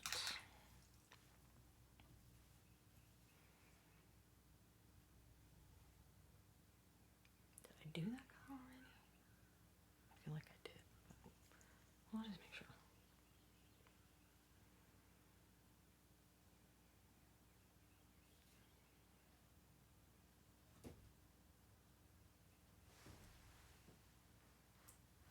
Sounds like a cat just jumped down, but I don't see any cats, so hopefully that's not whatever disaster, because there's been no disaster yet. They're lulling me into a false sense of security, I'm sure.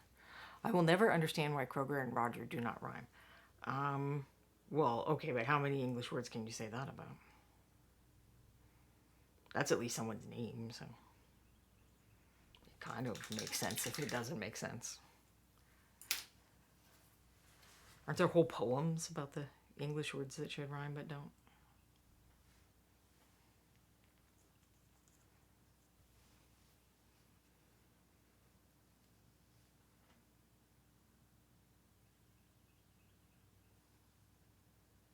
I mean, I kind of like that English is just this crazy amalgam of every language anyone in that region ever ran into. But I'm sure it does not make it delightful to learn it, and I say that because it is my first language.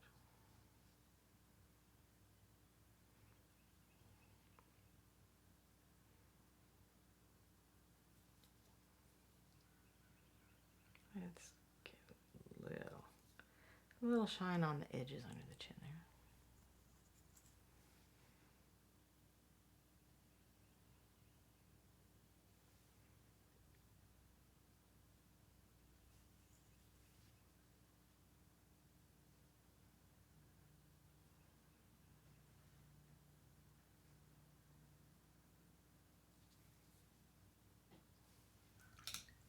And then just a little bit of this blue that hopefully has not gotten too. When you use a palette like this, if you fill the wells a little more, stuff doesn't evaporate as quickly.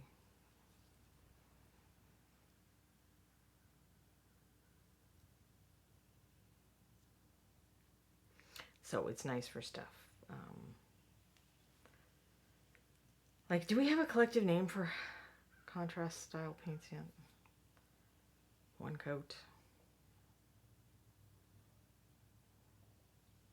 I don't know.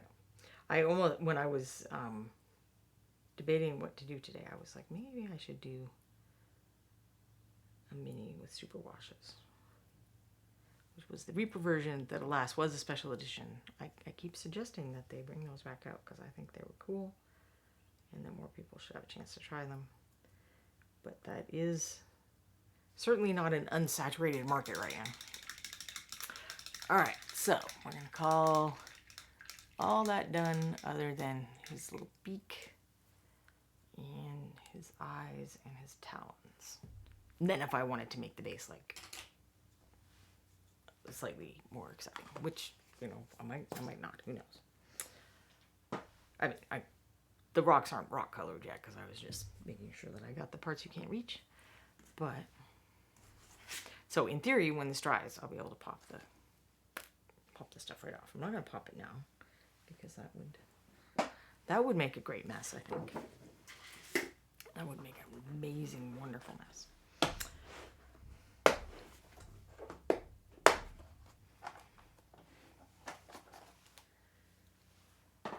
So I don't think I've seen any suggestions in the chat yet about what we could do for the claws and eyes and whatnot. So you guys are gonna make me make up my own things? Ugh, rude. All right, you know what? I'm gonna take all these metallic paints away before I make a mistake. And put them on a non-metallic thing. I guess I do have to decide whether I want to take like a real dark color and define the crevices or something like that. I don't think I do. I think I like the kind of shininess thing. What color are panda claws? All right, let's find my panda picks. Let's see if we can find out.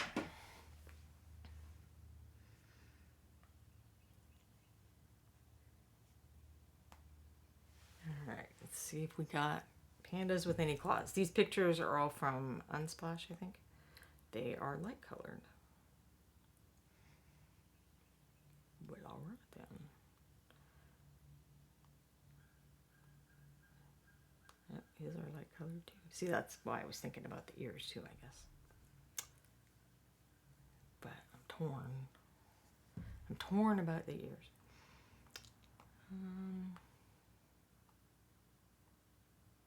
Yeah, they all seem to have pretty light claws. Alright, what color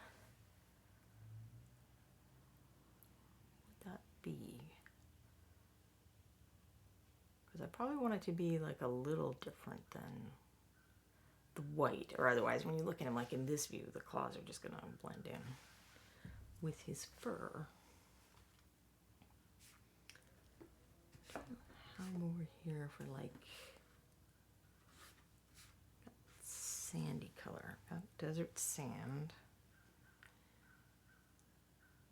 That's a little yellowy. That might be yellowy enough for this purpose. Let's see what other brown I have. It's an orange brown.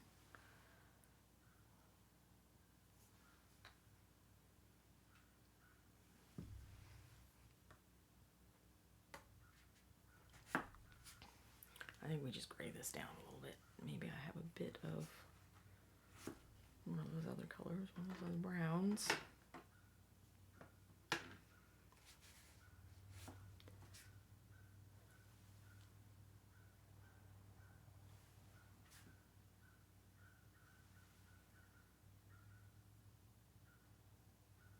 So there, just to test the, you know, if I was going to go with a more golden, yellowy type thing, and I don't know.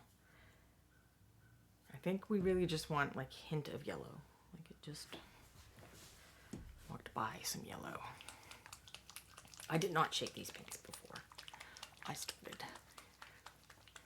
And I did forget to issue my usual disclaimer. I try to shake the paints before the show so that you don't have to listen to that.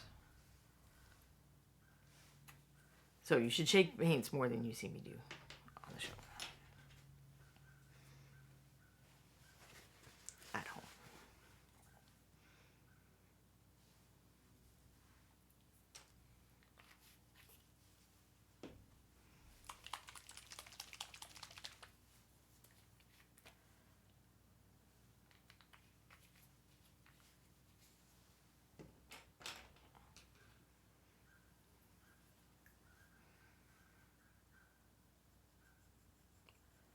So actually, let's put some of this out. I'm just trying to make a color that plausibly looks like it could be a shadow color for that.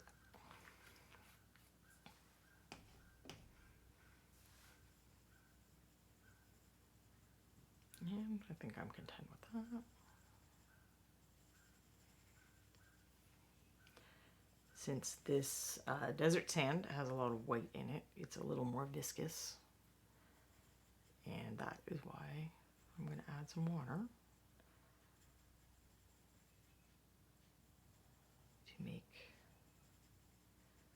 layering a little more feasible.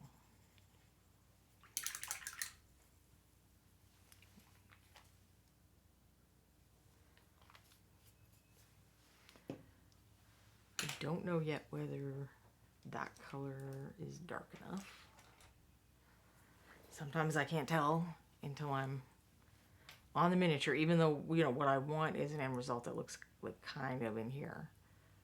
I have to have enough shadow to blend in and make it look 3D and all that kind of stuff. And I think that probably is dark enough.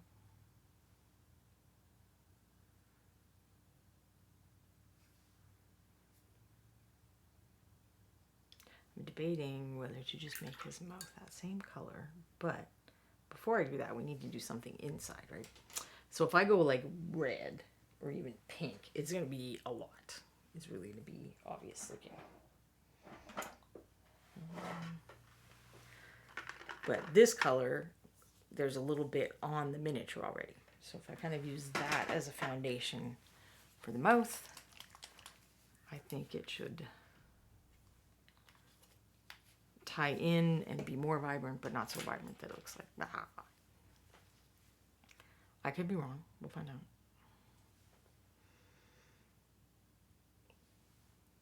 Like maybe it's not going to be enough vibrant.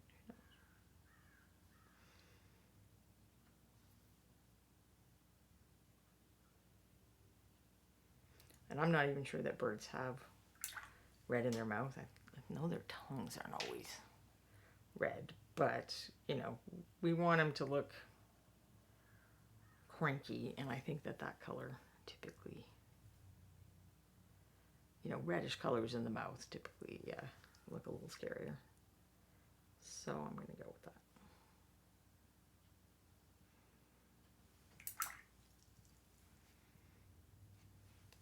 And then just for testing, yeah, I think this color will work for the beak as well.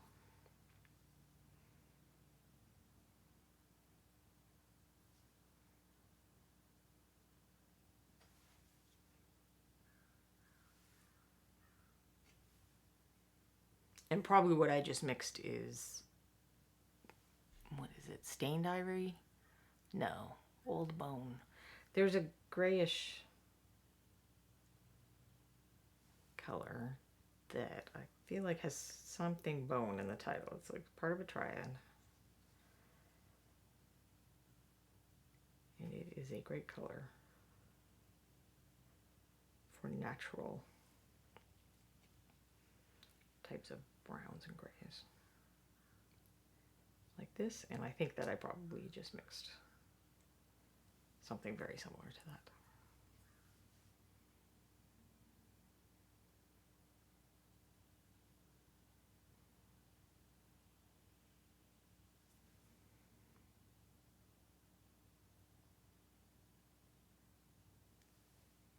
Can I get that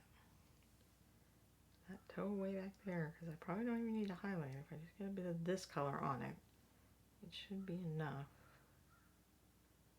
to read as a Talon without needing a lot more done.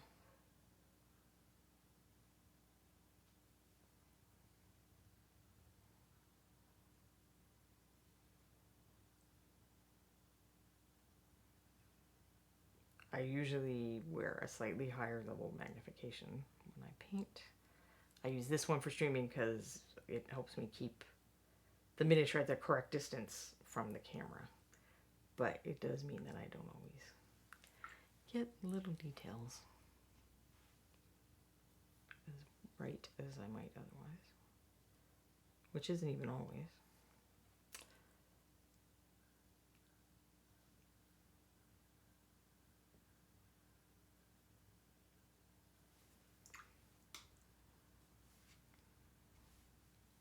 But that's why this is a good spot to be starting with my darkest color instead of, usually I paint the middle color and then add shadows and then add highlights.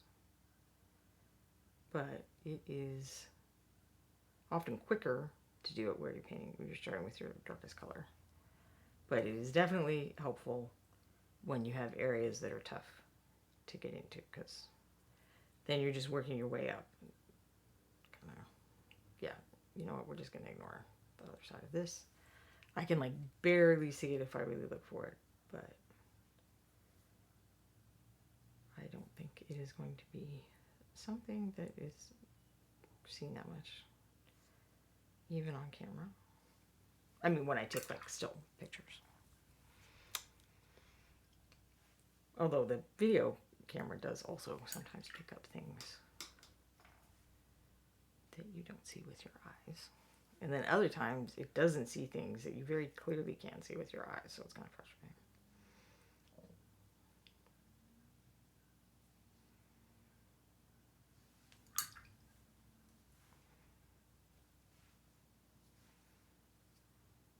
And how different some colors look on video compared to in person is very frustrating. And I don't know how to fix that. Or if anyone's working on like how you make cameras see more like we do. Zachariah also is outraged that Kroger and Roger are not pronounced the same.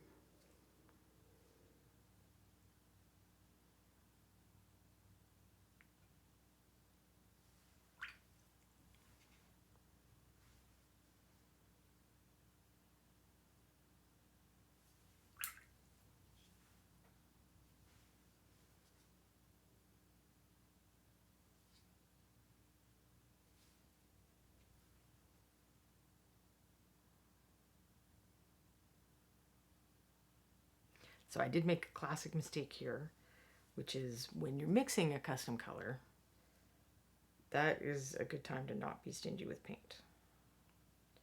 Especially if you're, if you're nervous about mixing or you don't love mixing.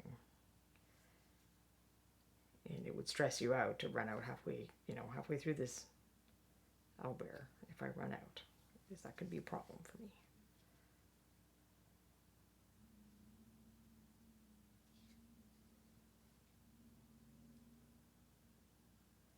this has been a mistake I've been making since my very first miniature. That's probably why I did learn to mix paint better, because then I have a hope. The other thing I try to do is keep it to 2 colors. I mean, 2 colors plus white or 2 colors plus black. But, you know, this is just this color and that mountain stone. I should be able to match that up if I'm doing a little bit of this and a little bit of that.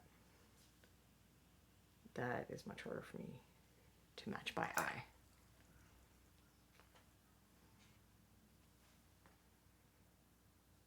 I mean, there's also the not caring about it is an option too. Because it's not like there isn't a reason why, you know, in nature his beak and his left forefinger talon are probably not exactly the same color. So there's no reason they have to be exactly the same color on my miniature. But I know that the color mixing is a thing that stresses people out. So I just want to share some tips for how to be less stressed about it. That reminds me of the Fatboy Slim song with Christopher Walken in the video. A little bit of this, a little bit of that. A little bit of watching Christopher Walken do something you didn't realize he could do.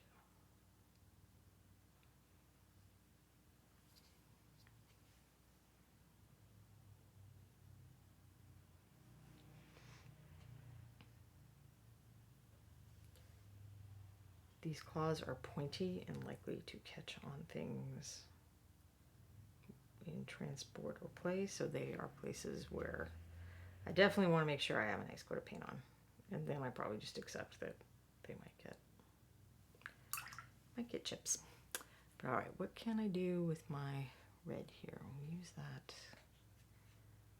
this color. Just highlight his tongue a little.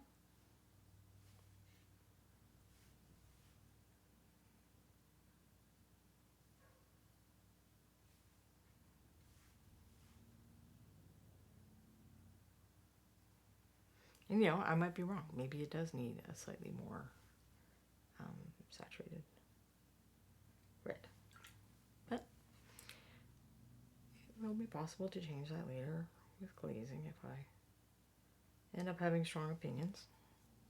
I don't want to get everything right now, because otherwise what am I going to talk to you about when I critique it? Like, you know, getting everything right is a big risk that I have here. That's a thing I do a lot.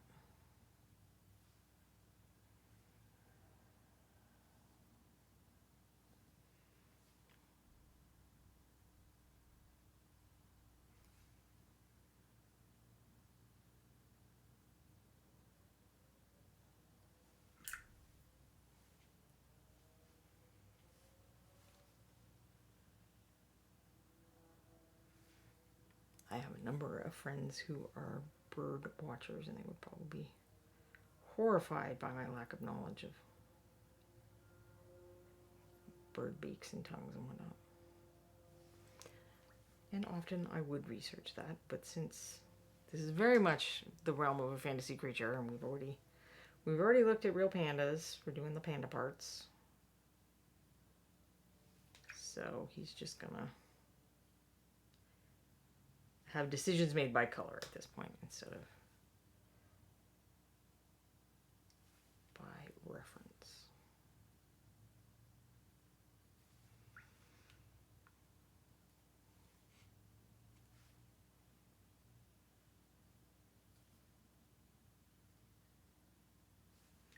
Alright, let's try these lighter colors. Hopefully you've all been doing okay, making it through the beginning of the year and all that kind of good stuff.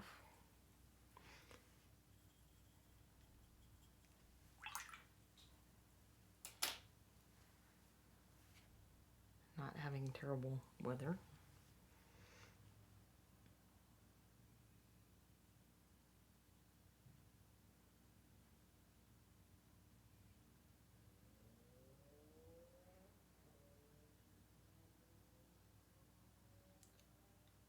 Or AT&T outages, I guess. thing that people had to deal with recently too.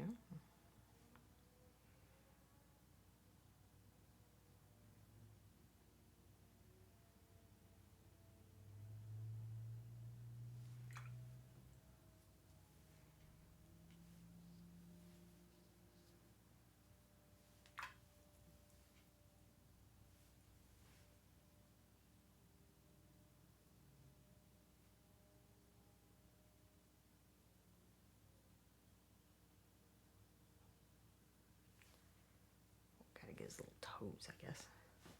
Zachariah, work is going good. Woohoo! And has 4 nights of paint club a week. Guaranteed to paint 4 times a week. This is a great thing. Well, you can definitely finish up February then. Guess if you've got any of those projects on the shelf, take them to paint club, get them finished. Is this Reaper Paint Club, or you live somewhere else where you're fortunate enough to have many nights of paint club? Because I knew Reaper did 2 days. I think they do Saturday and Sunday usually, but I don't think I heard they were doing 4.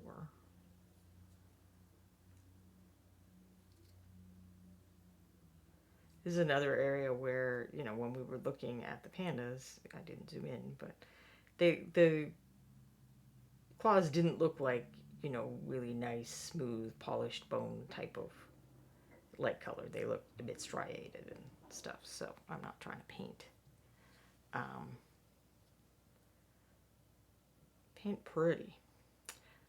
Zachariah is running them at the game store, so look at you giving everybody 4 nights of paint club. That is awesome. And Quindy has shared, if you are local to Texas, if you're watching this on YouTube later, just in case, Reaper Store has a paint club, and you can find the details at www.reapergamestore.com. So you get the address and the instructions on how to get there. And I've been to paint club there, and it's pretty darn cool. So I definitely recommend it. Like, there's even paint there that you can use and stuff. You don't have to paint and water cups. And, you know, if you have preferred supplies, you should definitely bring those.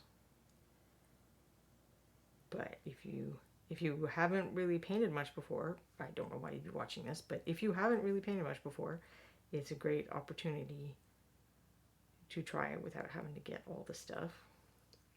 Or if you have a friend in that position, you can bring them with. And share some of your stuff with them, and then they get to use some of the store stuff too. And it's really fun to paint with other people. Highly recommend. All right, so now I haven't been thinking about the light a whole lot, but because this beak is such a plane, like it, you know, it's a very defined corner, I want to pick a side that's going to be lighter so that we'll see that edge. So I'm going to say the sun is kind of hitting it up here.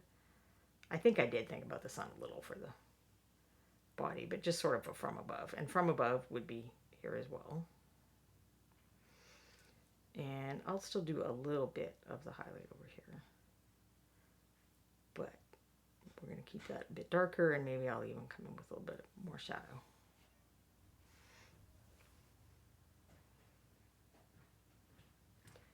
Because that will help make this area more interesting to look at.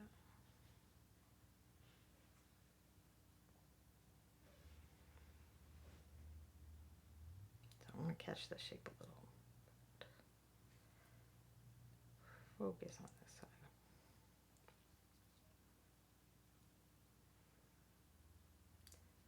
And this color, I didn't add a ton of water, but it doesn't seem like I think I need to do multiple coats to really build up the lighter bit, which is fine. I mean, that's one way to make layering smoother, is to build up each step more than once.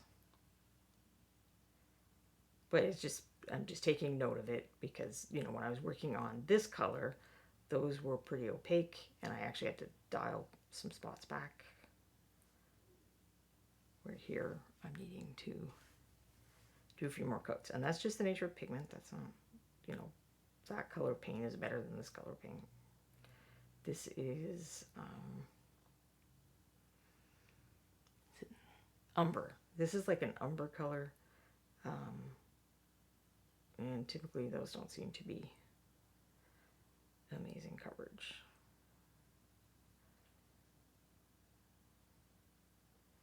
There was a color, in fact, called umber that I don't think it's around anymore. It was part of the original Bones line. Or no, it was part of the HD. And then when things got reformulated into Bones, that color got dropped. And I think it was because, you know, you expect, like, those paints are formulated to be more opaque, and it was not a very opaque color. It was a cool color, and I liked it as a color, but I could see why you wouldn't keep it in that line, because people would be like, I was told this was like the more opaque, easy coverage line for, you know, get my game miniatures on the table quicker. And this color is not doing that. So I get why we don't have that color anymore, but I liked it for the umberiness of it. Sometimes you need umberiness.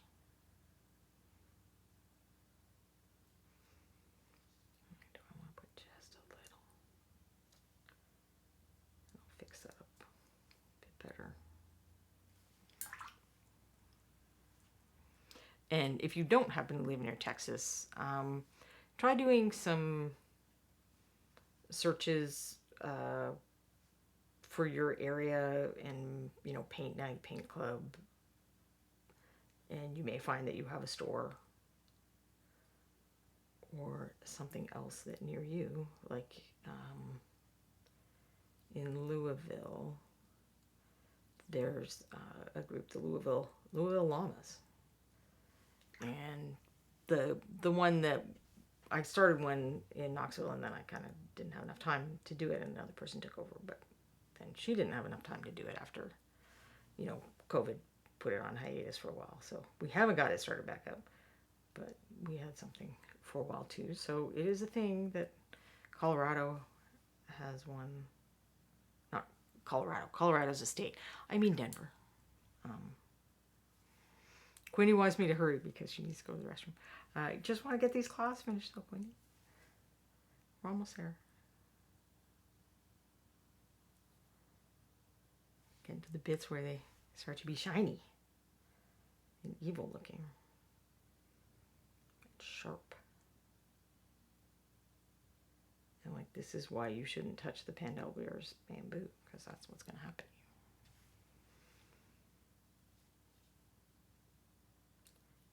Feelings about it. So big thank you to people like Zachariah who make those paint clubs happen, because they are a very wonderful resource.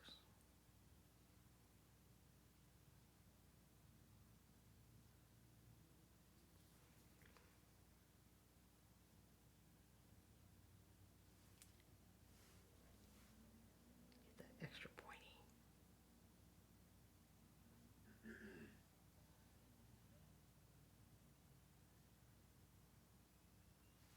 All right, I'll call that done and take pity on Quindy. Oops. Zachariah says, I'm sure Rhonda and I can talk about the level of effort it can take to start a club. Sometimes it's as easy as just being there as well. Yeah, it started out this huge fight, and it ended up, I think, by the time that other lady was running it, she would get 20, 25 people sometimes, and I would be like, four would be cool. But anyway, Queenie's going to find us a raid now that I've taken pity on her. I'm sorry you didn't get more kitten action. Maybe we'll figure out how to get a camera over here so you can watch the adorable sleep. I'm watching the adorable sleeping. It's super cute. I don't think I can direct this camera over there while Quindy looks for the raid. Let's see. Let me make you dizzy again. Oh, you can barely see her head. There she is.